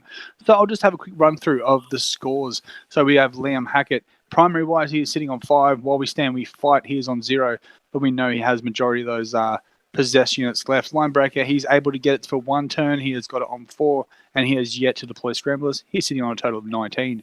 Chris, the man from the Adeptus Custodes, he has got 10 for primary. He's got 3 for engage at all fronts. He has not been able to get in and get any of Liam's characters yet, so he is sitting on 0 for Assassinate, and he is currently on 0 for While We Stand We Fight, which has a small lead by 4 points, 23 to 19 in the favour of Chris. And that was the bottom of turn 2, I believe. So we're about to go into the top of turn 3. Interested to see what will happen, what will be the upsides and the downsides here for Liam. His backfield is a little bit exposed. He has some characters a little bit exposed there. Like if he could get a deep strike in from the Aquilian Custodes, there is a possibility that through their double shooting they might pick up some characters. Select does look exposed to the bottom left-hand corner of the table, but there could be a unit of cultists back there for all we know, holding down that backfield so we can't deep strike behind into the block party, mind you. It has continued, the block party. Celeste, I would not be surprised to see the very final game of the day. One of the heralds of Slaanesh just sneak off in there to have a bit of a good time. We've seen that Palace Grav attack cruise around the back of the field. That is on the left-hand side of the top there. The Venatari have remained sort of poised at the top of the building, but they have sort of dropped a couple of levels, haven't they? So they've dropped from the very top there. We see it still seems to be a unit of 5. We have a unit of 3 on the second level and a unit of a number of 2 on the bottom. I would like to Chris point... is just... Sorry, mate. I would like to point something out. There was a lad. There are 2 single infantry models in this game for the Custodes. One of them is a Vexilla, one of them is Trajan Valoris. There looks to be a 40 mil base. There are no 40 mil bases apart from Celesk for the word bearers. There looks to be a 40 mil base that has been wrapped by Possessed just above the shrub. Can you see that, mate? Just below the Telemon? Yes, just below the Telemon. Yeah, so interesting. I would imagine that would be the Vexilla. Well, Trajan was sitting just behind the Telemon. Yes, I can see. Yeah, so that's the Vexilla there. I think that looks to be the Eagle. So if you look at the top 3 possessed on there, then you go 1 down. I think that might be the Vexilla model. It looks as it could be Trajan's axe. It could be Trajan's axe. Well, I'm of the opinion. You look to the left of where the Venetaria. There's a single model on top of that top objective as well. That would be Trajan. That looks like Trajan, doesn't it? So he's wrapped the Vexilla, so he's not taking much damage in return. He's not getting shot. He's not getting double shot. Man, I think the Venatari might have to charge this turn, guys. They might have to get out because they're dead unless they What either I run away or they're going to Well, I charge. actually think what we might be seeing maybe from that Baxilla, because he hasn't actually wrapped the back of it, I do believe that he may be able to teleport home with those 3 equivalent Terminators right next to it and charge into that unit of Possessed Well, straight off that Baxilla. Every model needs to be within 6 of the Vexilla and 3 inches from your opponent, yeah? Yes, that is correct. Well, I think he's only got 3 equivalents, though, so I think it's definitely an option. Yeah, I think it would. If you had a larger model, larger unit count, yeah, it definitely would not be on the cards. But yeah, this is going to get spicy. This is going to get spicy. Good play by Liam, getting some wraps off, making sure that you're going to be survive from the shooting, because the shooting is actually it's been pounding him, hasn't it? Yeah, it definitely has. So this is one of the shootier Custodes lists we see. They might be only some little sneaky shots, but the Palace still has some. The Venatari have some great shooting. And even the Sagittarium, the damage 2 weapons that they've got coming out, they've got a lot of firepower. So 9 shots each, hitting on 2s, very reliable. The toughness for strength 5 shooting, so they can actually cause a fair bit of damage there. The smart plays that I'm seeing from Liam here, he's basically taken that Dreadnought out of the play on the left-hand side there. That must have come on from reserve, very likely. He's come off on the board edge, I guess, to be there. Yeah, it came in from the board edge, and then Liam screened it off with the unit of cultists to stop it getting, I think, what would have been the 9-inch charge into the back. Obviously, it's come down, failed that charge, and then a unit of cultists has interposed itself between him and getting some inroads into the back of these possessed. Because that'll be the last thing he wants, because he's tailing back a little bit. So one possessed gets touched by that Dreadnought and then has to pile in all the way back across from where he wants to be, where the main bulk of the Custodes are. Seeing the Venatari jump out from their positions, and looks like they might be... They're not going for a charge, but there might be... No, we saw a bit of pre-measuring there. So Chris seemed to be pre-measuring to those cultists down in the bottom right-hand side there. So I think we're going to see some firepower headed their way. Well, he wants to take away the line breaker ability that Liam has, because that's what he's done. He's tied a trade as those cultists in the bottom right-hand corner, and he must have another unit down there, of course, like something got warp-timed early, and it might be sitting in that ruin that we cannot tell, or there's a character inside that blob of cultists that's been racking up these points for him. Taking those away early now before he gets to 8, or gets to, God forbid, 12 points on line breaker would be a big deal. And of course, he can't shoot anything else. Everything else is wrapped off that Vexilla. And yes, this is turn 3 for Chris. So like you mentioned there, Linebreaker, while it does take 2 units, is something that you've touched on there. Being 4 points, it is something that racks up quite quickly, so he's going to have to be very reactionary here. Exactly right. I'm interested, it's just been pointed out they can desperate break out the Vexilla. Of course, if he rolls a 1, then he doesn't get to deep strike anything, so that is also an interesting prospect.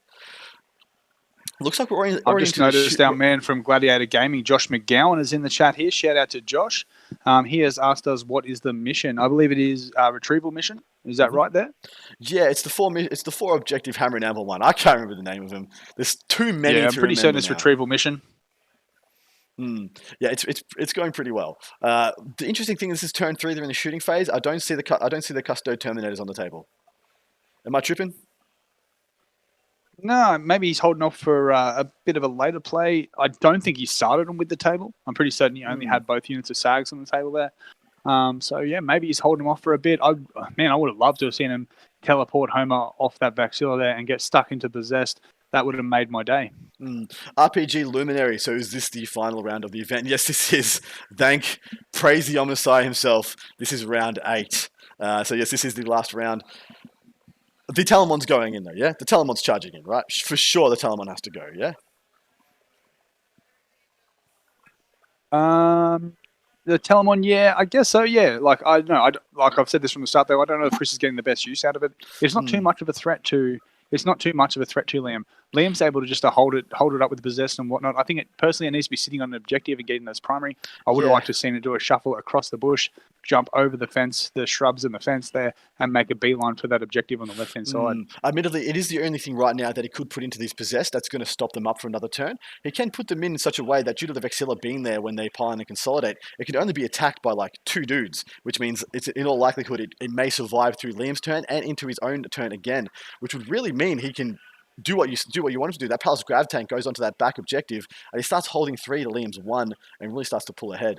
I think the Custodes are looking in a pretty good position. Whether or not they can maintain that when this Vexilla gets downed, and they maybe do a little bit of a breakout, depending on the Talamon's positioning, is going to be very telling. Definitely. Being a 280-point unit, he's going to try and get some more uses out of that, aren't he? Just sitting in the middle of the table holding the center. It's not like he's a space marine. He's not getting oath. He's not really actually doing anything there. He needs to be getting some more points out of that. He needs to be getting his units back. Thomas Lanigan, who I can only believe is TJ Lanigan. Thank you for joining us, my man. One of the Art of War coaches. He says, "I don't look tired. Best out of 3, dude. I am wrecked." No. So the Venatari don't kill that many possessed with a 4+5+, maybe 4 or 5. Yeah, look, and a 4 or 5 is all that he can hope to kill. If he can kill 4 or 5 a turn though, and then the Alaris, sorry, not the Alaris, the Telemon adds another 2 or 3. The Telemon gets in there. The Telemon, sorry, the Palace could shoot some. So many names. The Sagittarium add another 2 or 3. That is actually pretty good. That is actually killing about 2/3 of a unit every turn, and he's only got 3 of those. So 3 turns of that, he's got like 1 compromised unit left. Which of these games is looking interesting? And also, to you, mate? just to add to that, one of the things we've seen with Liam's possessed units, once he starts spreading them out, you start taking some away. He's actually been losing a fair few due to coherency rules, so that also might add to it. If you can get him down to a bit of a number, I know he's a bit more clustered here, but even if you can get those numbers down, that might also help. Absolutely right. You would just. Yeah, which table do we want to go into? I think we've seen some developments on our top table, the Solely Brian game, so I might vect your requests, if you had any, and go straight to that one. Because we should be. No, sounds good to me, man. Yeah, there should be. We have Diffie in the chat here. He's just asked, where can we see you next weekend, Adam? So what have you got planned for next weekend? Snap. I haven't even mentioned it once on this, to my chagrin. There's been so many other things to talk about, so many other amazing sponsors and community members to plug. But next weekend is the LV Noping, signifying the end of the ITC season that pretty much didn't happen. Hence it's called the LV Nopen, because the LV Open didn't happen. But that'll be it'll be a 2-day stream being held by myself and Paul Murphy and the other members of the Ocho that we streamed LVO with last year. We have some of the biggest and best and brightest content creators in the world coming together to put on essentially a remote RTT where there's been 16 lists submitted, and then the lists transition from content creator and player to player through all over the world in order to boil it down to a best list for the event. We've got a couple of amazing people from Art of War in Australia taking place. Eric Lathurist and Liam Hackett are both playing, and of course Aaron Green and yourself, Nick Standing, with the Neath Land Gamma, are also playing in addition.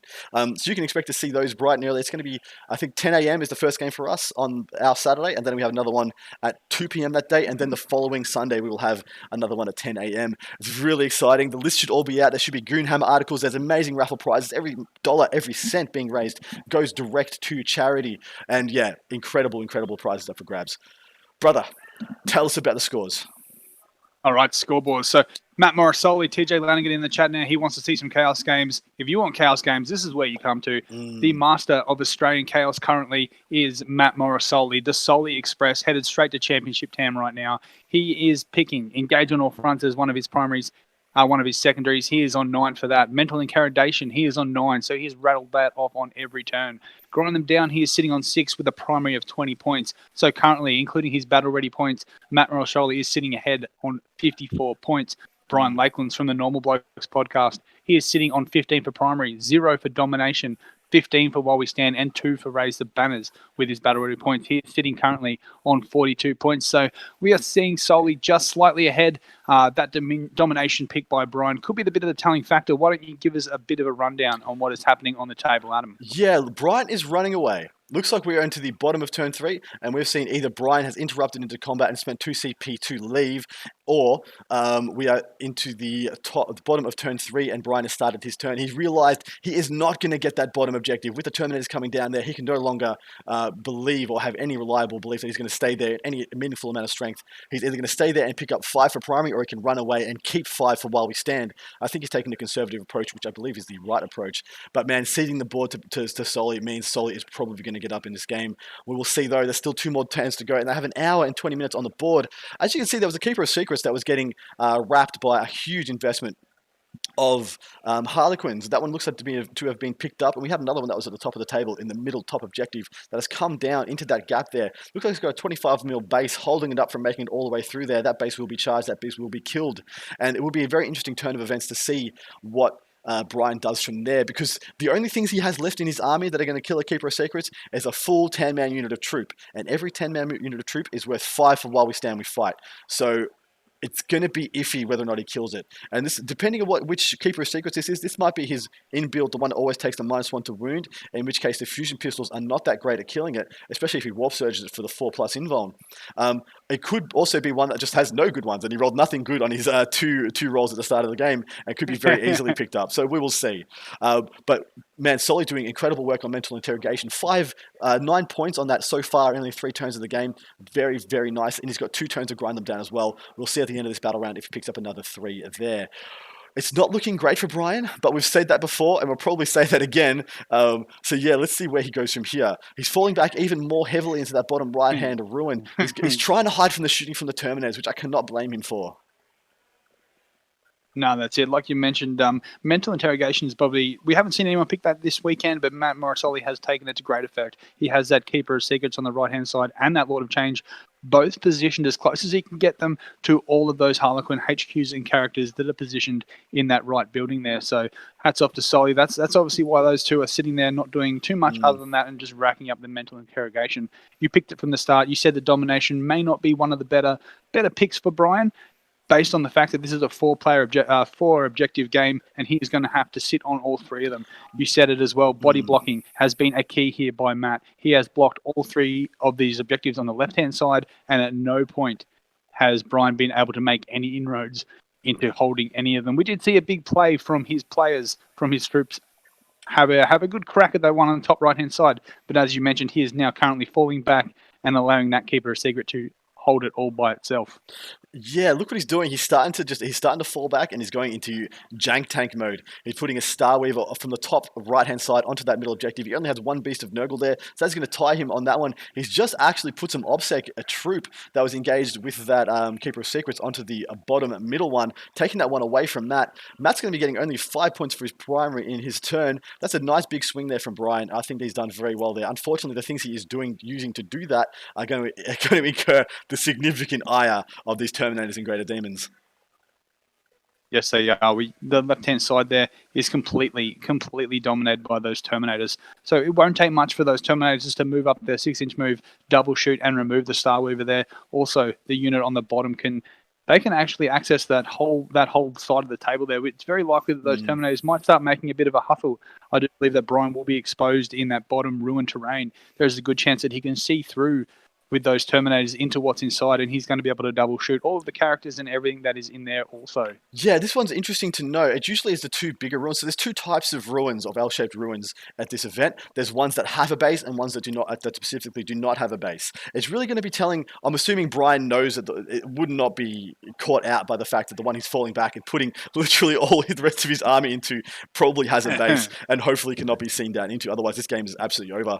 But I would like, there's an interesting thing I'd like to see for Solly. I want to see him advance his Terminators. Like, move and advance his Terminators, mate. Get into it. Get stuck in. You're getting it. You are getting it right now. As you see, you've just called it once again, Adam. He is moving those Terminators up along. Oh, nope. And he's moving them back. Yeah. Well, see, those Terminators, what they want to do, he wants to keep them there, and he wants to use them to touch the terrain piece. Yeah, move that. Yeah, move up, touch the terrain piece, so they can shoot down diagonally into anything that comes up. But he wants to pressure the top one as well as the bottom one at the same time. Those Terminators will very easily shoot down that Star Weaver. Maybe he wants to measure the charge, but due to that guy being in the crater, which is probably intentional by Brian, it's probably not going to be a possible charge. It looks like there's also a single Harlequin model outside that Star Weaver, yeah? There's one diagonally up and to the left from it. So Matt's going to be turning around. He's going to be going down both of those. There seems to be something right in the center of the terrain there too. Yeah, it does. In the center of the objective there. Here comes the Keeper. Nobble. Keeper is going, looks like a character. Looks like there was I believe that is one of Brian's troop masters. I remember from when I played him in the Masters. That's going to get nommed up by the Keeper. And he's just going to be doing that so he can get some grind them down points.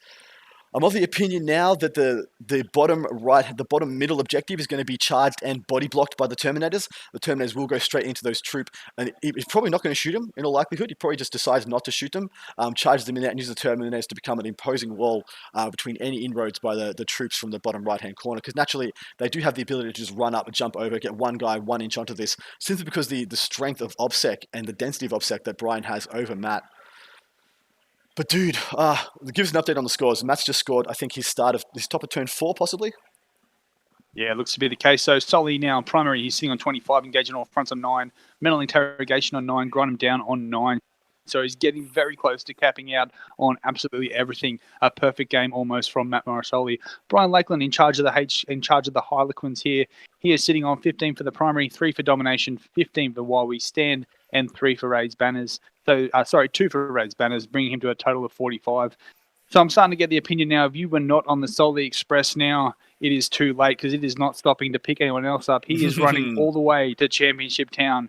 I am liking what I'm seeing from Matt Morrisoli from the Art of War. It looks pretty good from here, from this point. I mean, Brian having the bottom of turn means that's very likely he's going to be getting a minimum of 10 in his final turn. So I think Soli's whole modus operandi, the whole direction of all of his turns should be to make sure that when Brian does break out and get that 10 or even possible 15, it doesn't put him up to 45. If that's something he's able to do, then my gosh, Soli will have won this pretty convincingly. But we will wait and see. I've just had a request that hopefully Adam can Facebook live stream the award ceremony. That all depends how far through I am on packing up. Unfortunately, this round needs to end at a certain amount of time so we can pack up all the gear, give it back to the Queenslanders so they can make their early flight back up to Queensland. So we will see. If the awards are still taking place, I'm still packing up. Unfortunately, I'm going to be prioritizing getting the gear back home with the boys rather than live streaming the event. I might just give my phone to somebody else. They can just hold it up for you guys. But yeah, I will be doing that if I have to. We've got a charge in from the base going into that. Strap a GoPro to Soli's head while he's going up to get his award. Exactly right. Interesting turn of events. He did not shoot down that Skywave. He's just charged it with the beasts. I wonder why he did that. I wonder why he didn't shoot it down. Possibly it's got 5 Harlequin troop in it, and knowing that if he did shoot it down, he was going to lose that objective and swing the primary back Brian's way. Admittedly, right now, I believe Brian is only going to get 5 on the primary, which is actually a really big deal, like I said, for Soli's main goal of holding him below 45. Yeah, that's it. So how about we head over to Stu's game? I believe that'd probably be a game that's sort of a late development where the excitement gets going. But it'd be good to see how those Paladins are going, whether or not Gabe was able to surround them and actually make some inroads into destroying some of them. Yeah, absolutely. Let's have a quick gaze over there. Man, I'm feeling pretty crusty, guys. This is how many hours have we streamed? We streamed about 10 hours yesterday, 10 hours the day before that, and another 6 hours today. So 26 hours of streaming total, not including the Masters from Art of War. Thank you so much, guys, who have supported us all the way through this. We're coming towards the end of this, only 1 hour remaining in this event. Paladins look pretty healthy, actually. Look, you see them at the bottom. They're going towards those Venoms. Looks like there's still 6 left. So we lost 4 to the entire shooting of the Dark Eldar army. I'd probably take that if I was these guys. Oh, look at the Pallies. Sorry, no, not the Pallies. Look at the Termies. Where are the Termies? I'm just having a look here. I was getting stuck into the scoreboard. All the way on the right side of the table. The whole 10-man Termie bomb has come down. Oh, yes. In his deployment zone. All right, so while I'm just having a peruse and getting ready to give you his master take of what is happening on the table, I will go through you with the scores. It looks like Stuart may not be updating his scores as we are going. So, like we did in one of the other games yesterday with Luke, we might be not getting the whole picture here because Stuart is currently sitting on 0 VP. With the exception of his battle-ready pointer. Gabe Dello, I believe he was already on 5 initially, so he is updating his scores as we go. We've got 15 sitting on the primary, and he has 3 for all engage on front, so it's a 28-10 game currently. Yeah, it's absolutely crazy, this one. If those scores are true and correct, and Gabe has held poor Stewie to 0s across the board right now, this game is almost over already. Stewie would need to do some incredible amounts of work to pull this back from this position. First thing he needs to do, though, is actually just secure some damn primary points. The issue is maybe he should have just deployed a unit of strikes. Maybe he underestimated the sheer slinging ability of these Red Grief Reavers, because they have, in turn 1, 2 units of Reavers went from Gabe's deployment zone into Stewart's deployment zone to contest his home objective. If he had unit of strikes on that, they would not have been able to take it off him no matter what they did. So, if that is the state of things, and it hasn't been him updating his scores, I think Gabe might be coasting towards a win here rather than being under the pump, which is what we thought he might be. But more to be revealed. Yeah, I think you pointed out something correctly there. So those bikes, like you've said, have been sitting there contesting objective the whole time. So we should get a better indication here once this turn ends, because once the next turn ends, or we go into Stu's next turn, because like you said, those Terminators sitting next to that watchtower on the right-hand side are now sitting currently on an objectives. So we're seeing Stu slowly start to branch out and try and get a couple of these objectives. Yeah, exactly right. Looks like we're seeing some of the. We saw one of the Venoms get taken down. The units are being disgorged from that onto the other side of the crater to hopefully neg 2 to the charges of the Paladins, because they still want to charge into that. Because right now they don't hold it. And of course, when they kill the Venoms, they're going to disgorge OBSEC onto there. But it's still better than him having a Venom to play with later in the game. Paladins not having OBSEC is a bit of a pain in the ass. We're assuming they're going to get like core, yeah? Surely Paladins will be core, right? Yeah, I would imagine they'd be core. They need to get some benefits there. Terminator's obviously going to be core. I believe Dreadknights. I wouldn't be surprised if we see the big old bad Dreadknights become core. That would be GW cool. like selling some of those models. It turns out they do. Mind you, if you are paying Grey Knights, you're probably playing Grey Knights for like units like Dread Knights and things like that. So who knows? You might have 2 or 3 already.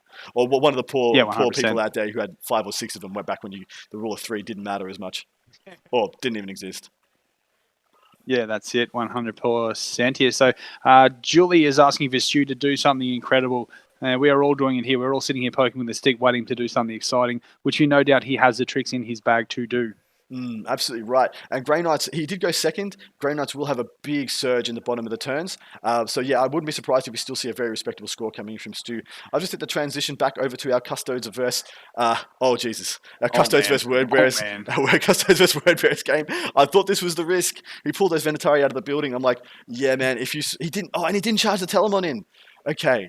Nah, he hasn't done anything with that Telemon. So we'll do a bit of a score breakdown. So TJ Lanigan, if you're still here watching this, here is another Chaos Army for you that has been doing exceptionally well. He has actually won the Australian Masters with it and is currently the Australian champion with this 60-man possessed army. So Liam Hackett, who is in charge of it, he is sitting on 15 for the primary, 0 for While We Stand, 4 for Linebreaker, and 0 for Deploy Scramblers. He's sitting on a total VP currently of 29 points. Chris, the man, he's the only Imperial player left. He is the pride of the Emperor right now. He is sitting on 10 for primary, 5 for engage in all fronts, 0 for assassinate, and 0 for While We Stand We Fight. So he is 4 points behind currently and sitting on 29 to 25 points. Yeah, gosh. And we know that While We Stand We Fight, it's going to probably yield somewhere between 10 and 15 points. We know Scramblers is pretty close to being achieved. As you can see, there's a unit of cultists in the bottom right-hand corner, and those cultists are still existing with that Achilles Dreadnought. That is an absolute travesty that Dreadnought, that all Dreadnoughts don't have a sweep attack. Like, it's a travesty they can't sweep attack. All of them. They should just... mini stomps would be good, something like that. They should just spin from the middle, they just sit still, hold his spear out, and he just spins, man. And sweep attack, You get 2 attacks for each one, so he has 8 attacks instead of having, 4, which I'm assuming he's probably got. Although I think that one actually has 5 because he took the Custodes 1 CP upgrade for a Dread to have the extra attack and the reroll charges. The Venatari getting charged by the Possessed, that was why I thought he might have to put the Telemon into him to stop them being able to do this. Maybe the Telemon failed. He's like what I assumed was about a 4-inch charge. Maybe he just didn't make it. Maybe he didn't think of it or didn't see it. But yeah, those Venatari are going to get mopped up really, really quickly. There are a couple of Shield Guard there as well that have just been picked up also. So that was Unit Sagittarum, I believe, yeah? Yeah, that is correct, yeah. So the right-hand side there on that objective, that was Sagittarum. And another unit. So this is one of the issues with these terrain pieces is that we thought everything that you can see to the right of that L was all the possessed that he had left. But because we can't see down into the levels of the ruin, and he had 2 levels, he had like a cake, he had 2 levels of possessed. We didn't know how many he had on the bottom level. A whole another unit of possessed has broken out from the bottom level and has 8 in that Palace Grav tank. Yeah, so previously in the other games on this table, we've had that block party on the bottom left of the balcony. Now we've kind of got like a clown car ruin sitting there. We're just constantly having possessed non-stop coming out of them by Liam. Calzone Gaming. That is a legit as hell name, and calzones are one of my favorite foods when they're done well, when they're not too bready.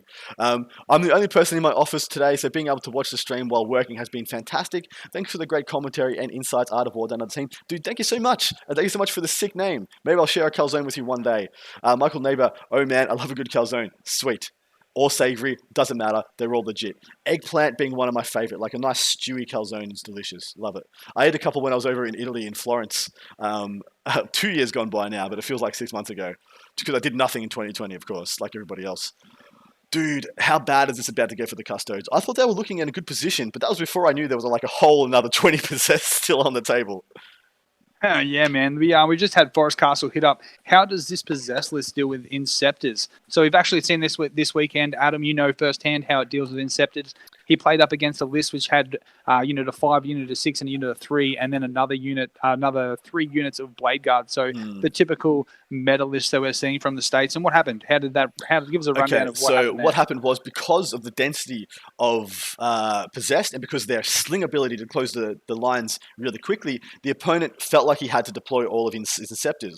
What happened was that he sat behind line, started blocking terrain with 20 of his possessed, slung one fully buffed unit straight up the guards, ate his entire front line that he was using to screen, and then got a wrap off on one Blade Guard. He desperately broke out the Blade Guard, then shot all of his dudes in, but due to the 4+ invulnerable save, the 5+ feel no pain, and the 2 wounds of the possessed, he only killed about 2/3 of the unit. And then that one compromised unit of possessed went in and tagged 2 units of Inceptors, because he has a unit of 2 units of 5, 1 unit of 3, tagged both unit of 5 Inceptors, and the game was done. The game was over. That was it. Nothing more that could be done from that position. Because then the other 40, of course, came out. So he slung another 20 in that turn, and then another 20 in the turn after. That was one of the quickest games we had on stream, lasting under an hour, I believe. In which, 60 possessed, one turn, 1 unit at a time, went in and ate a third to a half of his opponent's army, and then got a wrap where they could. Man, wrapping is still so powerful, guys. Do not underestimate it. Do not think it's not going to happen to you. People are going to bad touch you. They're going to try point you. Be ready with the CP to break out, or be ready with the counter assault units to go in and break them out. Yeah, that's it. It's something. Wrapping is definitely something we've seen to prolific use over this weekend. And we're just casting your eye to the left-hand side now, Adam. We're seeing that Dreadnought start to bust out eventually from these Custodes. He's down to 2 left, but I don't think it's going to be much of a use to him. So that Dreadnought, is he going to be able to get in and deal some damage to those possessed? We've seen Liam make a bit of a tendril there, and he now has a bit of a block going on that objective. So that Dreadnought is not OBSEC, and it's going to have to try and get in and fight its way through another big possessed bomb. Give us a score update, man. They've just updated the scores for what I think is the bottom of turn 3. I'm about to go into the top of turn 4. But actually, man, if you just look at your phone like I did, maybe there is a reason we should go over to a different game. Maybe we could switch over to Morrisoli's game and see what is happening there. Okay, yeah, let's do it. What has happened there? What's the message? Read it out if you can. Man, I'm not reading it out yet until you get the transfer screen going on. Because we knew they were into turn 4. Oh, they're packing up, guys. All right, so the message that we have got here is Soli has messaged us all, and he has said 8-0, baby. Matt Morrisoli with Chaos Soup has just won this event, guys. When I saw him go first for the 11th game in a row, he's played 11 games in the last 4 days, and he's gone first in every single one of them. I'm of the opinion that going second is always better. I might need to eat my words, because Matt Morrisoli has gone 10-1 at this event, dropping only 1 game against Liam in the Masters, and then going on an 8-0 run throughout this. Congratulations, Matt Morrisoli. You are the champion for Uprising 2020. You might be winning the ITC season for this year as well, for Australia, or who knows, the world. I've got no idea how many points this thing's cost. I haven't even looked at the rankings because I didn't think they mattered very much. But if one of my boys is going to win it, definitely I can now. But my God, man. Wow, this what a run. This wouldn't be the first time he was the Australian ITC champion, I do believe. Is that correct there, Adam? No, it would not be the first time. This will be the second time if he does make it this year. Looking at the scores, though, what I thought was going to happen happened. Matt held Brian to well under 45, held him to 35 on that primary. And if you got another 10 points there, it comes up to 80 points. Domination and Raise the Banners were both really big deals for Brian, both possibly mistakes. Yeah, that's it. You pointed it out at the start of the stream straight away, didn't you? You mentioned that the objective game would not be as good as maybe Brian had hoped. He's gone all in on getting those objectives. He had gone all in on hoping to get Domination, Raise the Banners, and the primary. But due to Soli going first, which, like you mentioned, probably isn't everyone's perfect pick, no one really wants to be going first. Realistically, out of these FAQs, he is able to body block, like you said, and hold all of these objectives away from Brian. Exactly right. And that's what he did. That's how he won that. That's how he denied him being able to put up banners. That's how he destroyed his primary score. And then he has 3 units of OBSEC, in his army. 1 unit of Nurglings, 1 unit of Demonettes, 1 unit of Cultists. Brian literally has like 55 OBSEC Harlequin troops that can all be slung, double moved, advanced and charged, all sorts of crazy shenanigans he can do there. And dude, by the use of body blocking, the use of the imposing bases he has on these models, he denied domination consistently throughout the game. And dude, what an impressive showing by Matt. I'm very happy to say he's one of my compatriots, he's one of my very good friends. I'm very proud of his efforts here at this event. Yeah, and also Josh McGowan has pointed out 70 is a good score for Brian to podium potentially. That's it. So we're not actually just looking at first place here. We know Brian is hot on the heels of the Soli Express. He is doing everything he can to pull down, and he is now in a bit of a battle with Liam, isn't he? So Liam and Brian are sort of fighting it out for second and third place currently. Unfortunately, as long as Liam wins, he will secure second place. His battle point score is just too imposing to have any opportunities for anybody to jump him. As long as he wins his game, he will secure second place unequivocally. There becomes the issue of whether if Gabe beats Stu and has a big win, he can jump Brian. If Stu wins, though, 100% he gets third place. There's no contention because he'll be the only, apart from Liam, he'll be the only other 7-in-1 player in the field. Mate, I'm going down with my Custode brother. If it takes him all 5 turns to lose to Liam, then I will stand beside him. If it takes him 7 turns. For the Imperium. All right, let's go back to that one, because that one is much more in the balance than this one. I'm not saying that Stu is in a bad position. This is just a very methodical game by both opponents, and it's not going to really be in a telling position for quite a while now. I expect that one to be in the balance in about 20 minutes from now. But damn, man. Damn. Yeah, we have seen. So, all right. What have we have seen these possessed run roughshod over everybody? Sorry, my man, you go. We definitely have. They have definitely been doing that. So we'll have a look at the primary here. So Liam is still on 15 while we stand. He is on 0, but he's looking very likely to cap that out currently. Linebreaker here is on 8. He has now gone ahead, and I believe with the aid of those cultists in the bottom right-hand side, he has deployed these scramblers. So Liam is looking at a total of 43 currently. Chris, my man, the Adeptus Custodes, the finest man we have left. He is sitting on 15 for the primary, 5 for Engage on all fronts, 0 for Assassinate, and 0 for While We Stand. So he is sitting on 30 currently, 13 points behind Liam Hackett. Yeah, damn, man. So there is only one other possibility that happens here, is that Liam loses this game and Stuart Trainer wins, in which case Stuart Trainer would leap and come into second place, being the only other person. Ooh. But yeah, look, from this position, you think it's very there's some more Imperium, so yeah? I'm gonna have to go this side of the Imperium here. I'm gonna have to back Chris and Stu to leapfrog Liam. You shilling for Corpse Daddy. That's it, mate. I'm a man of the Emperor. I got to back my side.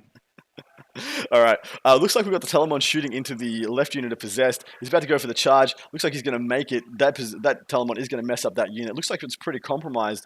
It looks like it's down to 5 guys that I can see. But like we said, that cake piece of El Terrain may yield even further layers of Possessed as this goes on.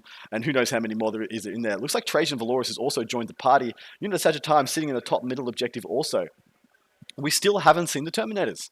Got no idea what the Terminators are. Never heard of them. We definitely haven't, unless they were down in deployment and we missed them or something like that, and they were killed off early, which I highly doubt. I highly doubt we could have missed them. There's nothing else in the Custodes army that looks quite like them, is there? Nah, not on the bases that they have. So I'm pretty certain they're on like 50 mil Centurion style bases. So they're on some big bases. So they definitely would stand out here. The Dreadnought has broken.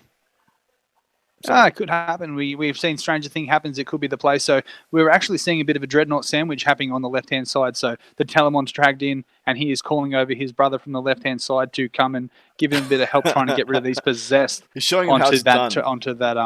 He's like, yeah, that's taking your 4 turns, objective on the left. 4 combats to kill 10 cultists. For shame. You're 20,000 years old. Up your game, my man. Yeah, that's it. So the right-hand side is absolutely chockers. It is a cluster on that right-hand side of Possessed now. So it is looking very likely that Liam is holding majority of these objectives. Yeah, this one's going to be over pretty soon. This might even be, I believe this is the top of turn 4. We're going to be going into Liam's turn 4 pretty soon. Trajan and the Telemon looks like they have killed that full unit of Possessed. That will deny 5 points to Liam at the end of the game for While We Stand, We Fight. I'm of the opinion he may have lost another squad as well, so he might only be on 5 points for While We Stand, which could be a very big deal. So we're about to go into the the bottom of turn 4 for Liam. The score should be getting updated momentarily for you, Nick, when you can reel those off. While you do, and while we're waiting for that, I'm just going to tell you guys a little bit about Art of War. So those of you who don't know what Art of War is, it is what I describe as a holistic 40k all-encompassing service. You get coaching, you get tutoring, you get list services, you get some of the best and most prestigious, most high-quality content in the world. They're running a special bundle deal right now for Out of All Down Under podcast, plus access to the War Room for around $36 a month. And you get access to all of that. So that's 2 premium podcasts per month, in addition to access to the unmatched 40K content from the War Room. Just to give you a breakdown from the War Room, that's access to a members-only Facebook page and Discord channel where you can talk with like-minded individuals about the things that you want to achieve in your 40K journey and working towards kind of everyone mutually growing together. I'm a big fan of anything of that ilk. He also has 5 online 140K classes per week taught by expert coaches, e.g. there's every week there's a Xenos class taught by a Xenos expert, be that Orcs, Orcs, Tau, Necrons, etc. 1 weekly meta-analysis going over recent tournament results, upcoming releases, things to expect. Like there should be one coming up of things to expect from the Death Guard Codex, what to take in your armies to cope with that rising menace, and one weekly streamed coaching game per week where the focus is on teaching high-level strategies. So 2 of the best players in the world, literally most of the time, it's 2 guys who've won the ITC playing against each other using lists that they would take to a super major, to a major, things like the LVO, and then talking you through each and every single move they make throughout that process. Really exciting. I will tell you right now that cake, El Ruin, has yielded more gains, and more possessed have streamed out of the bottom of there. Man, that thing is ridiculous. Yeah, it definitely is. So just touching on that Art of War subject that you mentioned before, I do know that the big boogeyman currently, Mortarion, that everyone's a little bit up in arms about whether or not he's too good or just how durable he is to kill. I know Nick Nandavati has done a recent article on not only how to deal with him, but also how to use him as well. So yeah, get in the Art of War and have a read of some of their good stuff. Going on to the scoreboard here. So Liam is being able to get ahead on the primary. So going through primary, he is on 25 points while we stand, we fight. It is very likely that he is going to get a minimum of 10 for that. Line breaker, he is on 12. And it is very likely he will also cap that out. Scramblers, he has already capped that out on a max of 10. So right now, he is sitting on 57 points. Chris, my man from the Custodes, he's sitting on 15 for the primary, 5 for engage in all fronts, 0 for assassinate, and 0 for while we stand. That is going to be an actual telling here with this Telemon, whether or not he can keep that alive. So it is a 17-point lead currently to Liam. So it is looking very likely that Liam could sneak ahead there. Yeah, I think it's looking very likely Liam secures the second place, locks anybody else out from contesting it. Just trying to figure out what his while we stands are. Definitely the Telemon, definitely Trajan, but is it the Venatari? It is the Venatari. Unfortunately, the Venatari are the next most expensive thing, and we know they have been picked up. So there's a maximum of 10 points available to Chris on his while we stand, we fight. So let's just pricing it up right now. I think Assassinate is going to be very hard from the position he's in right now. I do not like picking Assassinate against good players. I'm just going to say that out right now. I'm not sure whether that means that Chris does not think Liam is a good player. Maybe he doesn't. Maybe he's never heard of him. But picking Assassinate versus good players just means that you're just like giving them something to deny you. They're giving you a way to play against you and to ensure you can't get points. It's not just Assassinate. It's the ones that your opposing player has control on. So exactly. Like you touched on there. Maybe Chris has never heard of our Australian master down here, someone that has been absolutely wrecking it. He has barely even lost a battle point over this whole weekend, but we've heard of him. The guys in the chat have heard of him, and you should know that you should not allow those people to be able to control the points that you have access to. So that's why things like Assassinate aren't always the best picks there.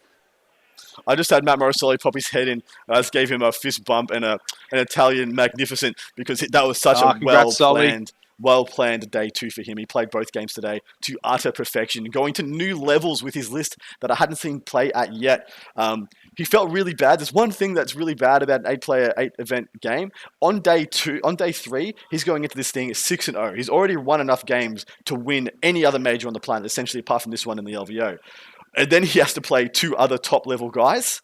And like, if he drops any of those, the 6 wins he has in a row don't even matter. He drops well down. He's just another dude in the top 8. And he said, "Cool, I've just got two more opportunities today to lose this event." I'm like, "Yeah, that is rough, brother." But no, it didn't matter. He butted up. He went to a whole new level with that list. And anybody who did not watch those, please go back and check them out. Those games were of a magnificent quality. Yeah, that's it. He's had the pressure on him the whole time, hasn't he? It's not like he's just been riding high. He's actually been trying to beat Liam off, trying to make sure that Liam has been getting further and further away. He has been making sure that Brian has actually been further away from him as well. So Okay, moving on. Look, magnificent bit of play by Liam. He's getting a lot of mileage out of this single unit of possess that he has intact here, and they've charged into the Telemon, strung across the middle in a nice little reverse L, or maybe even a question mark turned sideways, and it's gone into the unit of Sagittarium on the top as well. So he's in combat with Valoris, the Telemon, and the Sagittarium. Interesting that he charged in Celesk. I would not have charged Celesk into that Telemon personally, seeing as that Telemon can just like one-shot Celesk. I think that's a bit bold by him, and on top of that, it leaves Celeste, the back of Celesk, open to that Achilles Dreadnought on the left-hand side. The only reason he might be doing that is if, like, this is turn 5, but it couldn't be turn 5. He's already scored, he's put his primary in, so this is the target. This is the bottom of turn 4, to my mind. So yeah, maybe he knows he's so far ahead, he doesn't need the points, and he's just playing the game as he wants to play it, rather than trying to conserve anything and get the most points possible. Because naturally, putting Celesk into that Telemon gives him more chances to deny some while we stand, we fight. And maybe he knows he's so far out of reach that giving his opponent some points doesn't hurt him at all. Yeah, 100%, man. 100% right there. So I think, yeah, Liam's just trying to rack up as many points as he can.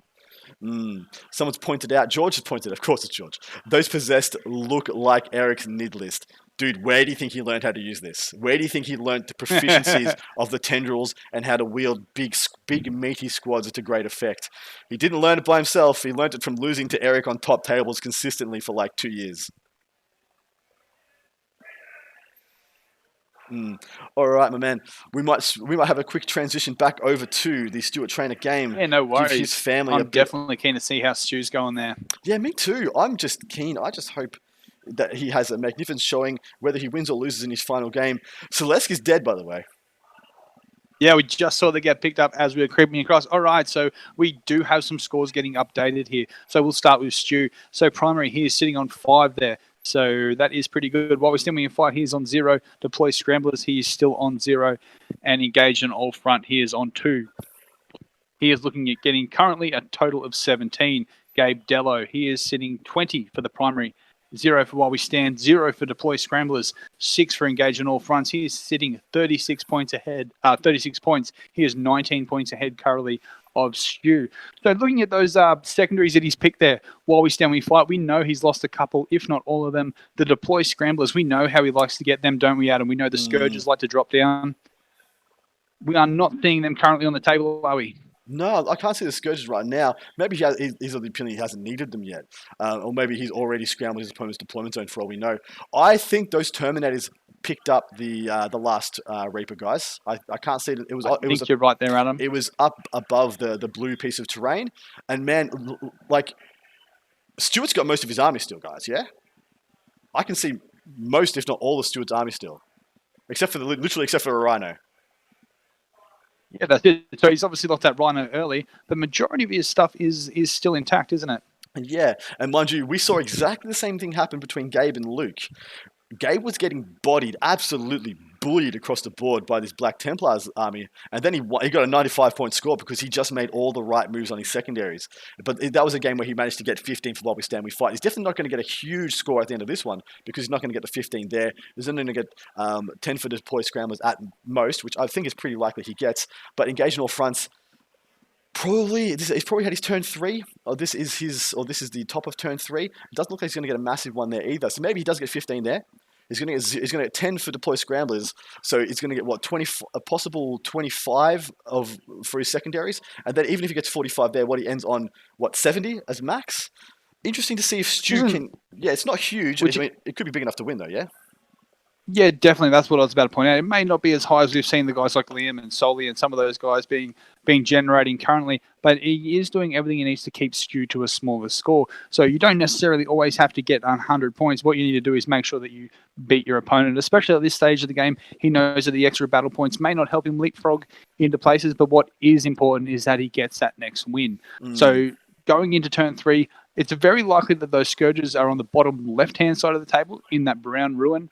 Do you think maybe that's why we can't see them there? Because deploy scramblers will be a key for Gabe to ensure victory. Yes, exactly right. If Gabe can't get scramblers, I think Stewie overruns him at the last couple of turns. But man, Stewie's looking pretty poised to do well here. But he needs to start getting those primary points. His secondaries will just start coming in. I don't know if there's any foreseeable way for Gabe to kill his While We Stand We Fights anymore, which is Drago. Like, no way he kills Drago from this point, from this position with what he's got left. Like, this is just no damn way. The Paladins do look heavily compromised. There might only be 4 or 5 left, but the Terminators being at full strength, he's not going to get them, guys. He's not going to get the Termies. He might be able to get the Pallies, so he might be able to take 5 points off Stuart there.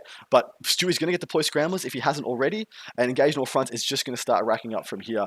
But so all Stuart needs to do is start at least evening on the primaries. He's got to go even on the primaries, end on 25 to 30 points. And I think he might win this, but man, it is going to come in tight. As you can see, he's actually charged a Raider into the back of the Paladins. Looks like he's going to go in the front with them with a bunch of OBSEC and a Venom on the left. He's trying to just saturate that objective so he can't get it. If you look right at the top here, look right at the top of the board, at the middle top objective. That's a unit of strikes that has come down and is actually sitting some OBSEC on that objective. So we're going to see a 10 from Stewie, I believe, come his next turn, come his turn 3. And that is exciting for Stu. That means he's getting back in the game. He's only 5 down on the primary. I think he can work with that. I think he's happy to work with that. Yeah, that's it. So one of the things we've seen definitely from GK players is that they can't overextend early, so they don't have a lot of the durability. They don't have a lot of the stay power that a lot of the current armies do, like this Possess Bomb that we've seen. They definitely do not have the units that they can throw away. So those strikes currently sitting on 1 wound rather than 2 wounds, like their firstborn brothers of the Space Marines, they just don't have the durability. So we're seeing a very smart play here by Stu. He's going for everything late. He's taking out the units of Gabe's that are a big threat to him. So now that some of those bigger hard-hitting units are taken care of, Stu's actually able to poke his nose out and start racking up some of those points and making headroads into catching up to Gabe. So a really interesting thing happened with the Terminators, which I just realized. Those Terminators deep struck onto Gabe's home objective. Because he was able to pick up the Reapers and Gabe had really extended fight, he had 2 aggressive turns of movement, he left his home objectives really exposed. Those Terminators deep struck down onto his home objective, but now Gabe has done something very clever in return. The top of the double line of Stewie's Terminators has just been charged by his Succubus, and the bottom has been charged by his 10 Red Grief Witches. So now he's pinned. Like, all the guys in the middle are not going to get to fight. Very interesting, very, very high level play there by Gabe. On top of that, I believe the Witches at the bottom will outnumber the Termies, meaning that Stewie might have gotten a 15 if he didn't make that charge, as now he's only going to get a 10. I'm interested to know how many Witches he does kill, because there is the possibility that the Termies just go off and kill all of it. So there is always that option. Either that or Stewie, I think, Grey Knights still have fight twice, yeah? Grey Knights still have fight twice. I'm not sure if they ever had fight twice. I'm not sure. That's they might never. Yeah, someone in the chat will have to chat to me. I don't think they ever did. I know they have a 1 CP fight on death rather than a 2 CP. But yeah, if they have fight twice, absolutely you would. But yeah, I think now that you said, I think that you are right. And fight twice came along with the Space Marines Codex, and Grey Knights didn't get it. Yeah, I think that just like Custodes don't have it either. So Trajan for a time there was the only one that had the ability to fight twice. So I do not think the GKs have it. Yeah, I don't think Grey Knights have it either. Now that we've said it. Well, we are seeing starting to be the removal of some of these Terminators here. So the one on the top right hand of Stu's is gone, and we've actually seen a wound be carried over as well. Well, that's a very choppy Succubus. It's got the Red Grief glaive, special glaive, and so I think it is flat 2 damage, which is a big deal here into these guys. Or maybe that was the Witches attacking first. I'm of the opinion he should have attacked with the Witches first, and maybe he's killing the Succubus out of combat, or in the hopes of he'd kill 1 or 2 and get the Succubus out of range. Okay, so Mason King in the chat here has said that GK can fight twice and it is expensive. So maybe they do have the strat. Yeah, I thought it was 3. I thought it was a 3 CP strat. If they've got it, and if they'd have it, I would do it, because killing those Witches down to contest that objective or own that objective would be another 5-point swing on the primary. So it might be worth it. But see how many there are remaining. Okay, getting Yep, go. No, you go, man. Let's get some transitions going on. Exactly right. Going to hit a transition back over to the Liam Hackett, Chris B game. I think this will be in its final minutes. Could even be packing up for all we know. Because I believe there's a big Telemon-shaped hole in this table. Well, 100% it is. But hopefully he's taught some lessons to his little Dreadnought brother there, and he is coming in for some vengeance. So we have had some score updates. Liam Hackett now, he is on 30 for the primary. Still on 0 for While We Stand. He has 12 for Linebreaker, and he has performed his Scrambler, so sitting on 10. And with his battle ready points, he's sitting on a total of 62 points, creeping ever so ahead of our man Chris B, who is on 15 for the primary. 5 for engage. He has managed to get 3 for assassinate, so he's making inroads there, but he's still on 0 for while we stand we fight, which is going to actually be very hard for him to cap out on at all now that Telemon has gone. So we are looking at a 62-33 lead to Liam Hackett. Telemon's dead. The Venatari are dead. The question is whether or not Trajan is still alive. It could be Trajan sitting to the. Looks like a 60 mil base sitting to the right of that L-shaped ruin on Liam's side of the board. Looks like a 40. I don't think there's anything else on this table now that would be on a 40 mil base apart from Trajan. So I believe that might be him. But that means he has fallen back and run away from the possessed, which I think is the right call. He doesn't represent any points for Liam. Liam doesn't need to kill him. All he would do is be denying him. So maybe just run away with Trajan now. Try and stop him up. This is an interesting thing as well. He's put that Dreadnought a bit too deep. I would just be shooting that Dreadnought on the objective and in base with the least possible amount of possessed humanly like that he could, yeah? Because now he's just going to get swamped. Might even get wrapped for all we know. And we still haven't seen the Terminators. Still haven't seen the Aquil and Custode Terminators. He's got 3 of them, and I've got no idea where they are or where they would have been in this game. Well, just looking now at the bottom right-hand side, I think those the cultists that we have there, are they wrapping around something down there? It's very difficult to see because it is almost off the board. Yeah, could do. It could be nothing as well. I'm of the opinion there's a character in there with them. Simply because they've been scoring Linebreaker. They're scoring Linebreaker, and so there must be 2 units there, right? Yeah, you're right. That is right. Yeah, 100% you're right there. So I think Trajan may be doing a bit of a constant, we've had a handshake. That's it. That's all she wrote, ladies and gents. So I think they've just been like, yeah, this guy's probably going to die. We can pack up. We can go home. That's pretty much it. So we'll get the final score tally in from this, and then we can pretty much move back and stay with the Gabe and still a trainer game. Really keen to see how that one eventuates. On that, it looks like a bit of a good mention there from Joshua Diffie in the chat. So this gap looks insurmountable, putting Liam in a comfortable 2nd place, which should give him the highest ranked Australian ITC player. Yeah, that's exactly right. Unfortunately, Matt Morosoli hasn't been able to get as many events due to the big lockdowns. So the only way Liam doesn't get 2nd place. Actually, no, sorry. Liam does get 2nd place. He's only dropped 1 game. There's no way Liam doesn't get 2nd place. It's 100% locked in. No one can jump him. In fact, I'm going to want to see what his end battle score is because it's going to be obscene. I believe in this game he's going to be getting a 45 on his last turn. He went 2nd, so he's either going to get 45 on his primary. While we stand with 5, it's going to yield somewhere between 10 and 15 points. I believe it's probably going to be 10. He's going to get his last for line breakers. He's going to max that out, and he's got his 10 for deploy scrambles. He could easily be on another 90-ish point win here because the man is a damn freak. Yeah, 100%, man, 100%. We just better be careful. We can't play down the COVID restrictions here because we are going to come in as the good Australians we are, and we are going to clean up many of these ITC awards based on this event. So we can't use lockdown as an excuse here because that's what the Americans and the UK guys will be doing to us. We need to pounce on those awards and claim them while we have a chance. Well, it's our time, right? It's been so long. We've been so good for so long, and people have turned their noses up at our weird and wonky ways we play the game. But man, Australian 40k is as good as anybody's, and the unique flavour that we have is what makes it unique, what makes it special, and what I believe makes it worth your guys' time and maybe worth your money to watch and get invested in. We will see what this scores. I wish they'd update the scores. Liam, your phone's right there, mate. Pick it up. Put the scores in. Why are you holding it back from us? Why are you teasing us like this? He's packing up his models. It's fine.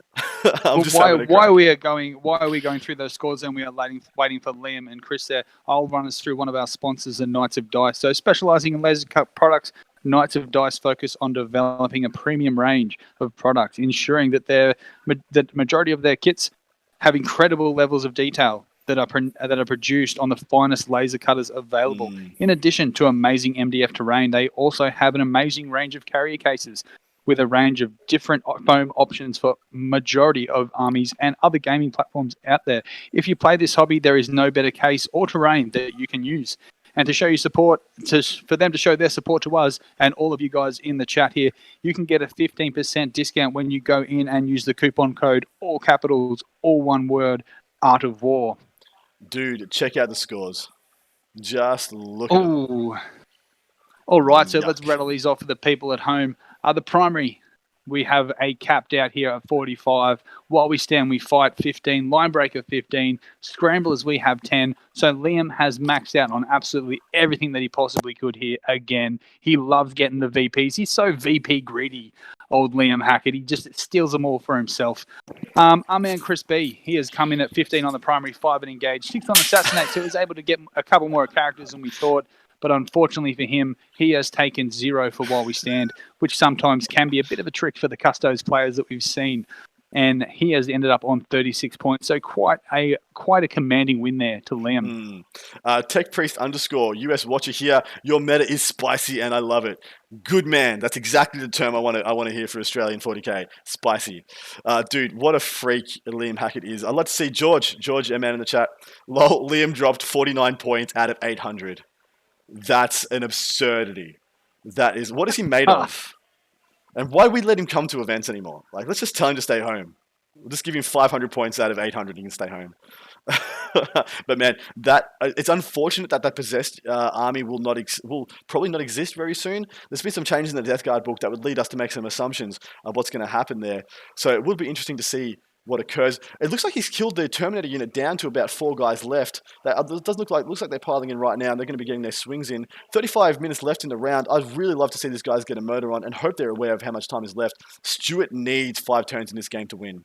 He actually needs all 5 turns. He had a very slow first 2 turns, and man, this is going very, very, very slowly right now. Yeah, that's it. I was kind of hoping that maybe that Stu had wrapped some of his GKs in and behind that watchtower, but that is not looking like the case. It looks like a lot of them have died. So that's a bit rough, man. He actually, so where those paladins were, there's a bit of a cluster there of Dark Eldar units everywhere, so they're completely surrounded and seem to be in a bit of trouble on that bottom objective. Yeah, the same thing could be said for the bottom middle as well. There is a big cluster. Is that what you're talking about? There's a big cluster of Dark Eldar that have pinned all off this Paladin unit. Yeah. There's only about 4 or 5 left there, and each one of them looks to be individually in combat with a unit, e.g. you're only able to get 1, maybe 2 Paladins fighting into every one of these squads. It's going to be a hard thing for them to do to get out of there. The best thing you could probably do is gate them out. And then just maybe go for a 9-inch charge to assist the Terminators, and then all the silencers just clear every single thing out from that blob. Looks like a couple of witches have gone down from that unit in combat with the Termies. Looks like he's wailing in with both his staves and his halberds. Looks like that is another 3 or 4 wounds. Looks like it's only 2. Yikes! 4 up invulnerable saves, D3 damage. Looks like flat 3. Another one dead. Man, they're actually pretty hard to chew in combat, aren't they? And then they definitely are, man. The Shard Nets and Impalers are going to stop the Terminators from being able to fall back. I'm just going to quickly jump into Stu's list if you're willing to pick up the call for a moment and find out if those Terminators have themselves got gate, because that would be pretty important. Yeah, no worries at all, man. So CP-wise, sorry, not CP-wise, but VP-wise, so on those primaries, Stu has got those strikes in the top there, so they're going a bit uncontested right now. We're probably going to see a couple of Venoms and a couple of rack units jump out of those Venoms and try and stop them from scoring the primary as we go into Gabe's turn. He's slowly starting to get a bit surrounded. Obviously, Stu couldn't come out early because he had to whittle down as much of this Dark Eldar force as he could, which he did. He got himself into a position that he could creep out, but you just never know with these racks that have a lot of surprising durability there. Yeah, unfortunately, he actually doesn't have listed what power is on the Termies, which is interesting because he's listed the power on literally every other unit except for the Termies. But we'll see. It'll become apparent if they've got gate. They'll just bounce right out of that combat, and it'll be pretty apparent. Just in the chat there, Adam, the boys are having a bit of a chat about the meta, comparing it to the UK meta, the US meta. Now, if only there was some way that some of the best players in the world could get together and battle it out with their lists against each other and see who would have the best list. Not necessarily the best players, but who could write the best list. Is there any way we could see that, Adam? Oh, dude, it just so happens. What a coincidence, man. There's this event happening next weekend. It's called the Adelaide Open. I happen to be streaming that. What a coincidence, man. The Ocho that I streamed live from my lounge room. Yeah, the Ocho that I streamed LVO with last week, we are putting on a bit of a showcase of 40K, worldwide 40K. We have reached out to 40K content producers from all over the globe to contribute to some kind of end-of-year pageantry. Some kind of end-of-year event we can put on for you guys. It's going to be held on the Ocho Twitch stream. It's going to be hosted by myself and the wonderful Paul Murphy from Fortune Narrative. We're going to be doing the commentary for that. That is a 16-list RTT from some of the biggest and best players in the world. And the interesting thing there is that the lists progress through the tournament, but the players don't. So one player who might have submitted a list, e.g. Eric Lathuris, who if he manages to win, might not be playing that list in a couple of games. It might be someone on the other side of the world who has to play that list and see if he can do what Eric can do. The good thing about that is to be able to watch back the day previous and at least see what Eric did with it. But it will be interesting to see how players pick up each other's lists and who can really rise when they're playing something they're not familiar with and who sinks. It'll be a lot of fun. It's going to be a hell of a lot of fun. There's an incredible swathe of prizes up for grabs. One of those being a $1,000 shopping spree through Frontline Gaming. There is a raffle thing. One of the things where you every time you like and subscribe, you get involved and do a bunch of different things. You get entries into the raffle for that prize. I can't remember what it's called, but that is up right now. You'll be able to find it all over the LV Open pages. Please get involved. Contribute. Please donate if you wish. All the proceeds will be going to charity to provide PPE for people and frontline workers, health workers fighting against the spread of coronavirus. So jump in, get involved, and it's going to be incredible. That is happening next week, and I will be a nocturnal, sleepy boy for that one because it's going to be streaming in US hours. Yes, that is it. And we haven't actually seen any score changes here while you've been filling in the people on that great tournament that we've got coming up for everyone. So I'm expecting to see a bit of action on the top of the table here. So Stu has these strikes that he's positioned up there on that objective. We've got a couple of Venoms that are almost surrounding them with some racks inside. We see one of them on the right-hand side has lost some wounds. What are you expecting to see from Gabe here in this turn coming up? Look, Gabe is going to continue upon his merry way. He's very happy. He's got the lead right now. His lead looks like it's been extended slightly by 2 points. It just got updated for engage on all fronts. It's really important here for Stu. He's just picked up 10 points in the primary. He's currently trailing by 11 points. He's very likely to get a 15-point swing at the end of the game on the While We Stand, We Fight. Right now, if the game was to end, I think Stu wins. Maybe actually, never mind. We just had 10 score updates live as they come through. Tell us what just got updated, mate. All right, so we will have a look at the live score. So primary-wise, Stu has gone up to 15. He Ganger on fronts is on 2, so he is sitting currently on 27.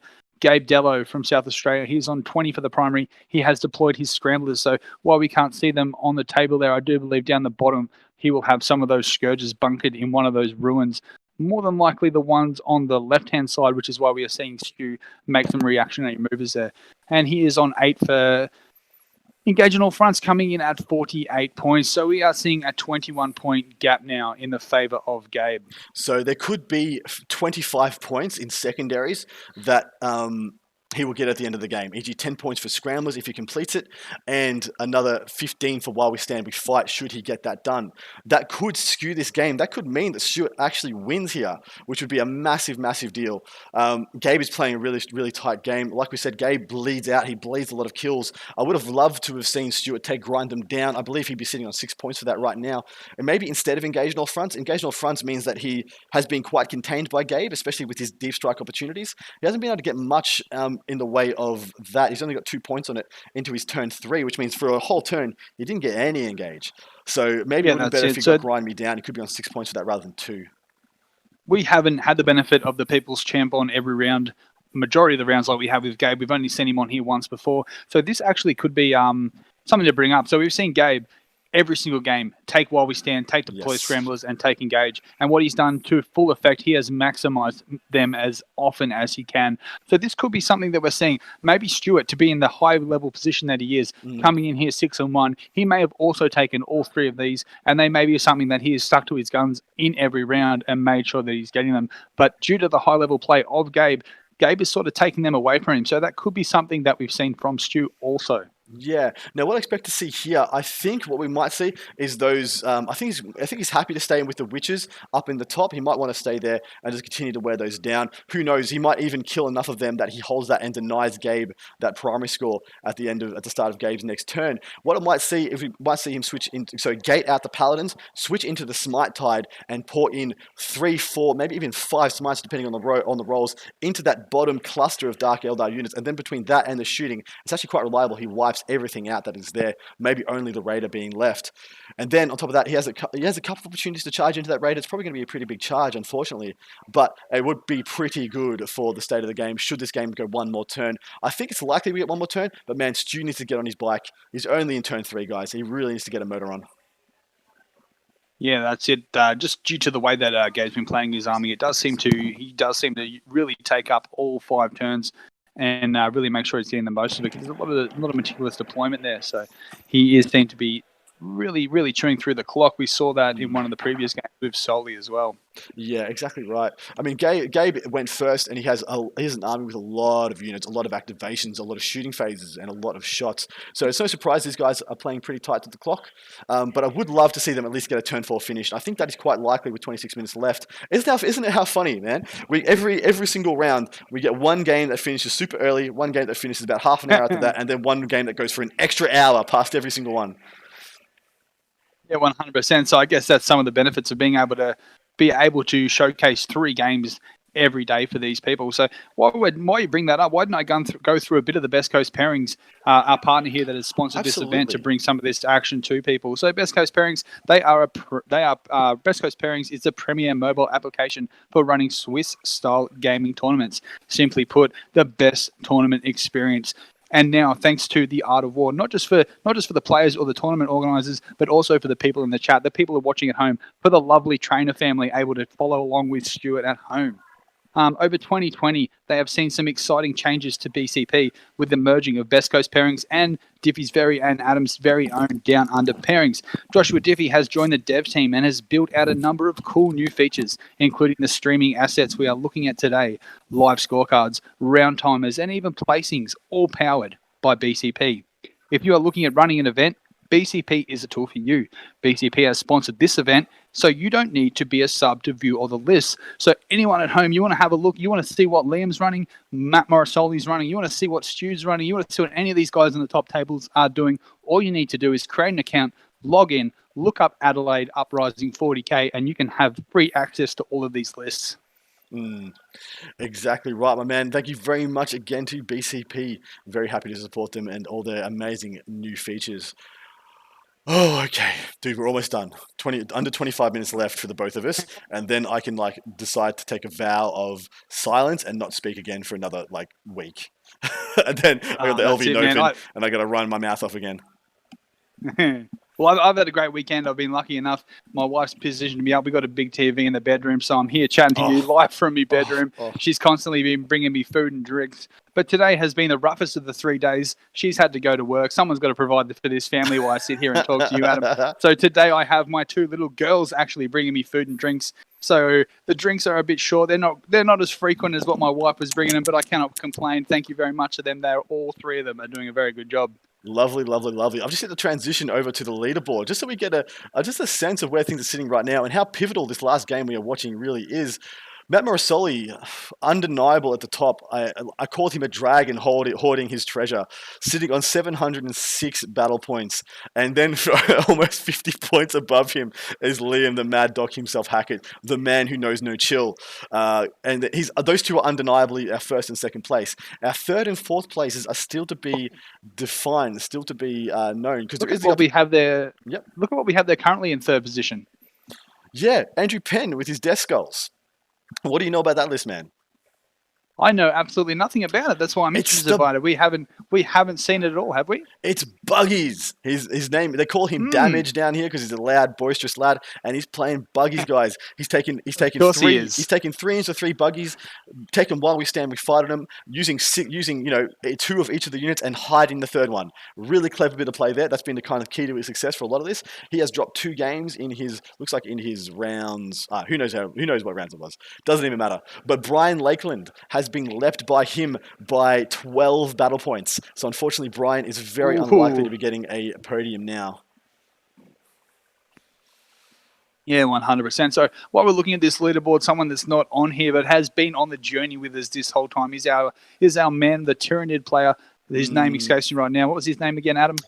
Shane Condi. Shane Condi, that's it. So shout out to him. He has pretty much ridden the Tyrannids to the top table the whole time. Obviously, he's just fallen off this morning, so we saw him on the stream again this morning. So shout out to him. Anyone that can do as well as they did with a Tyrannid player, joins a shout out.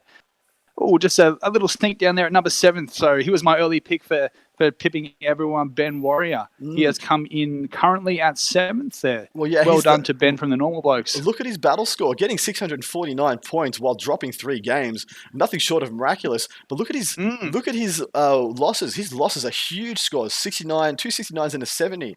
Nice, man. That is very impressive by him. We know he was playing pretty much a full Canoptic army, 3 into 3 race, so 3 into 5 race, 3 max unit of scabs, 3 into 3 spiders, and then a couple of support pieces. All obsec, all scouting. It's such an imposing army that you cannot deny getting a good primary score. I think that's a very reliable thing to bring to an event like this.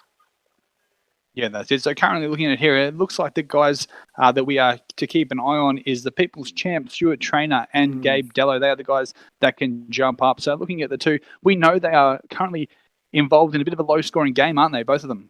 Yeah, exactly right. Well, Stuart Trainer wins. He'll be the only other player with 7 wins, and he'll definitely go into 3rd place. Gabe, but his round score is not too great. He actually has well and truly the lowest of anybody in the top 10, being only 520 points. Unfortunately, if he does lose that game, he will probably drop out of the top 10, which will be a bit deflating for him. But naturally, Gabe has playing on the top tables for the last 4 rounds. This man is no slouch. This man deserves every accolade we can lay upon him. He's playing incredibly good 40k. It's going to be very hard to stop from going all the way. Now, if he wins though, he may not pip. Actually, sorry, he's on 617 points. So if he does win that game, he will almost definitely come 3rd, because he's only 40-ish points behind his opponent. He's already scored 48 points for this game. So definitely if Gabe wins, he's going to lock in 3rd place. 20 minutes left in the round, guys. Back into this game. Have we seen any scores updated? Now, we have not, but before you go into a masterclass of tell people what is going on, just a couple of things in the chat. Michael Swain has asked, did we cover any of Ben Warrior's games? Now, we haven't been able to get him on the stream. He sort of submarined a bit from the start there, so he has actually been outside of the top 10 for the majority of the tournament. I think this could be one of the first time that we've seen him pop in on here. Joshua Diffie, he's pointed out that the normal blokes, 3 in the top 10. So they are one of our sponsors here.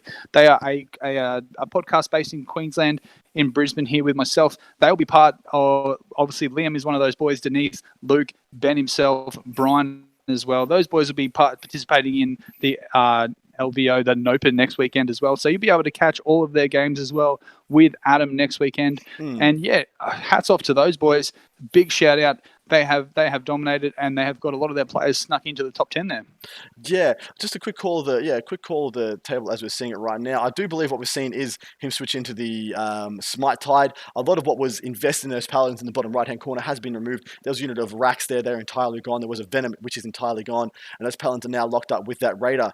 Whether that Raider is full of units, or that was what was toting around the 10 witches that dove into the Terminators, which I think is the case, which would mean that Raider is empty and can be killed by the paladins with impunity. What's happened at the top though, there was 5 strikes holding the top middle objective. They have now been deleted by combined use of the Venoms. And on the right hand side, it looks like there's a couple of Terminators left, but it looks like the witches are well and truly depleted. We're just seeing the Mad Dog creep into the room, and I've got Mr. Morosoli standing behind me, just watching his boy and my boy, Mr. Trainer, slugging it out for 3rd place essentially. But yeah, man, exciting times ahead. It's only got 18 minutes left in this event, and it has been a hell of a slog, man. Hell of a slog. So this is a bit of a tight one, like you mentioned. Stu is the main one here gunning. So if he can manage to get even just a 1-point victory, he will casually slide into the 3rd place position there and make it onto the podium. So looking at it number wise, we've seen that Venom on the top there on the right hand side, which had already lost a couple of wounds. That has now been removed. Yep. The numbers game is starting to come into effect. So we're seeing OBSEC on the right hand side for both armies here. But we are seeing the number game. I probably would say in the favour of Gabe there. There seems to be more OBSEC witches in that unit rather than the OBSEC Terminators. And the bottom objective there, that one is going in the favour of Stu. So Stu has obviously got those paladins there. Neither unit seems to be OBSEC.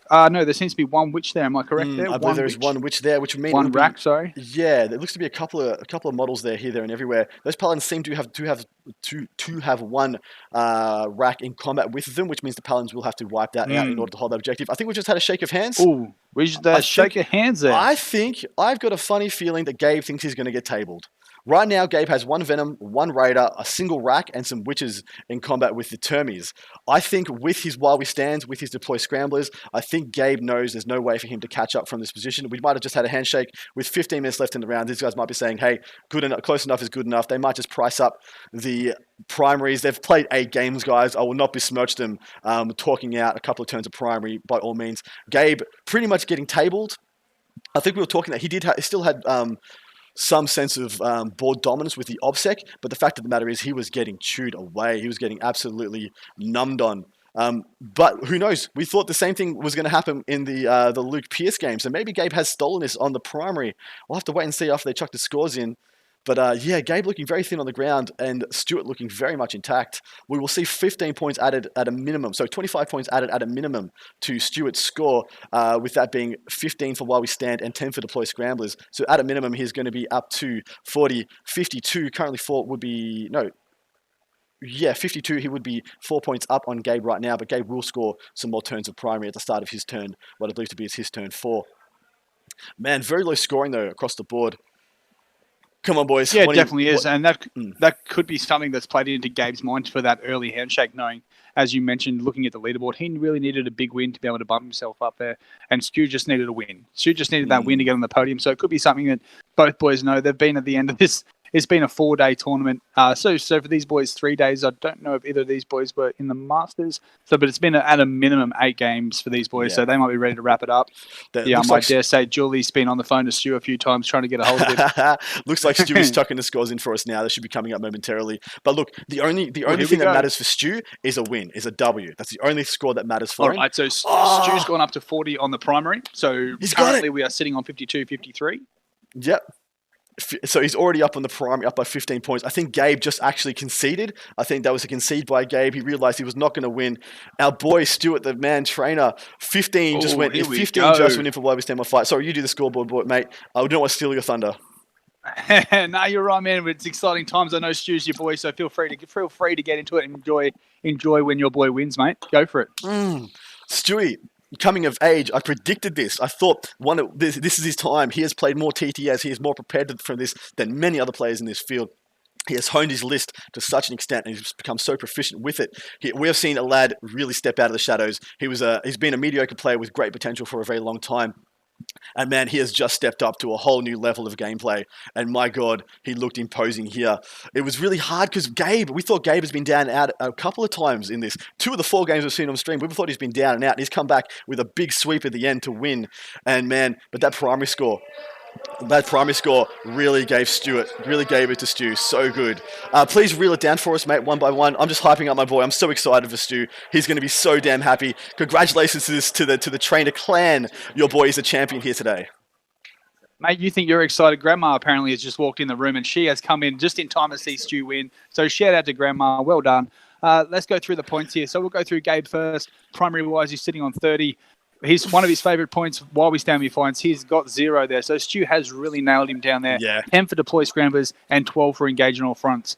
The People's Champ, we've been following him all along. It's so fitting that he's here on the last game, on the last day. Stuart Trainer, he is on 40 for primary, 15 for While We Stand, 10 for Deploy Scramblers, and 11 for Engage in front, giving him a 86 to 60 point victory. This is Stu Trainer, by the way. He just came in for a cuddle after his game. Dude, well done. Well done.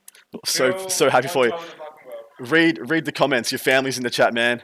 We are happy. Your grandma just arrived to see the win. Dude, well done, dude. Enjoy. Go out there, enjoy. Soak it all in. Don't stay in here with this stuff you're in with me, man. Live it up. Say hi, mama. Yeah. Hi, Mum. Thanks for your support, everyone. And, yeah, have a good one. Well done, Stu. Well done, Stu. That is the cutest thing I ever seen at a 40K event. All right, we're going to jump into the leaderboard, give you guys a couple of minutes of that goodness, and then we are signing off. We've got to pack up. Still not done today. There's a bit more to do. But man, what a finish. Well done, Stu. Well done, Matt. Well done, Liam. Well done, Gabe. Well done, everyone in the top 8. Leaderboard's just come up, man. Give us the rundown. Oh, okay, well, everyone, let's have a look here. So it's tightly contested. So, but the Art of War, Matt Morris Solly, the Solly Express has steamed in all the way, undefeated. What a champion. He has taken out first place.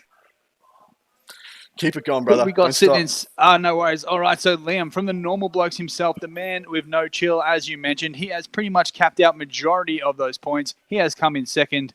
Stu, the kid trainer, he has come in third. The people's champ. How fitting is it that we have him here in the final game of the last day? Oh, fourth place, our boy, our co-commentator sometimes from the normal blokes himself. Luke Pearce has snuck in there with that Black Templars list. So we do have some Marines up here in the top 10 for the people to look at. Andrew Penn, as you mentioned earlier, his name is Damage. He has ridden that Orc buggy white all the way into fifth place. That's the exciting times too. Brian Lakeland, he's had a hard-fought weekend. Those Harlequins are not easy to play, even though they are some of the most powerful units in the game. He has come in at 6. Matthew Cross with the Adeptus Sororitas, he has come in at 7. And your boy Gus, apparently we're only allowed to call him Gus, he has ridden the Eldari into 8. Chris B, my man with the Adeptus Custodes, I'm a big fan of his list. He's come in 9th. Gabe, the pride of South Australia, no doubt the best player in South Australia, and he has held himself high. He has been on the stream majority of the weekend. Gabe Dello with his Jukari rounding out our top 10. Well, just looking what Gabe had to go through, surely he has the strongest strength of schedule score of anybody at this event. He must do. He played against the first, the second, the third, and the fourth place players at this event. What the hell? I mean, props out to Gabe. He probably had the hardest run of anybody.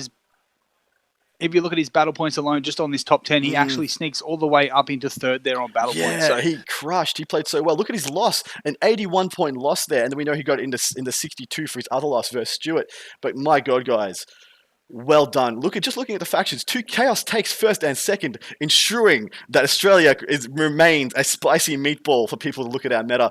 Grey Knights and Black Templars sneak into the top 4 with an Orc unit rounding out the top 5. Then we have Harlequins, Sisters, Eldari, mixed Eldari. I believe that's majority Harlequins as well. Custodes and Drakari shaping it out. So really, of the ones in there, I think the only ones that would be completely out of left field for a lot of people would be a Buggies list, the pure Drakari, and probably no, that's probably it actually. Yeah, the rest of those are pretty known quantities. I think that Black Templars would actually be a bit left field, wouldn't it? Surely Space Marines themselves, the Space Marines themselves would be pretty popular, but I would say the Black Templars themselves, if you were to mention Space Marines, popular opinions there would be White Scars, Ravenwing, or maybe Blood Angels as the 3 that you would pick. I don't think people would go ahead and pick Templars as the powerhouse. Exactly right. But dude, it's time for us to say goodnight, guys. I'm going to stick it over to the interview screen. I am done. I am cooked. I got to go pack up. I'm not finished yet. I'm going to go have a big dinner and speak very, very little. But guys, I just want to give you my very heartfelt gratitude for enabling me to do this, and hopefully you guys have enjoyed this content. Thank you for coming on this journey with myself and Nick. Nick, thank you so very, very much for giving me your weekend and your Monday, and hopefully you guys have enjoyed this content. Hopefully this is something you're happy to spread and tell your friends about. Mate, what would you like to say? Just a shout out to you and Diffie, obviously. Thanks for having me on here. Shout out to all of our sponsors that we've had over the weekend. If you've liked what we've done so far, give Art of War a like, give it a subscribe, follow us along so we can give you some more of this great content. We'll be doing that next weekend with Adam there. So yeah, just thanks again. Thanks for having me. Thanks for the chat. You've been awesome. Thanks to the trainer family. Thank you very much to everyone. Guys, thank you to all our sponsors as well. Knights of Dice, Smoky Barbecue, BCP, Dragon's Den, the Normal Blokes, and of course Art of War and Art of War Down Under. You guys are all incredible. Much love to you all. Good night. Stay safe out there, and hopefully you guys can enjoy some more 40k. And this is just the start of 2021 and the resurgence of what will be a very strong and very prominent scene going for the rest of the 12 months. Mwah! Love yous all. Michael Swain, thank you very much. Michael Swain, thank you very much for the $5 at the end. I'm going to go have a drink with that. Much appreciated. Much love. Good night, Nick.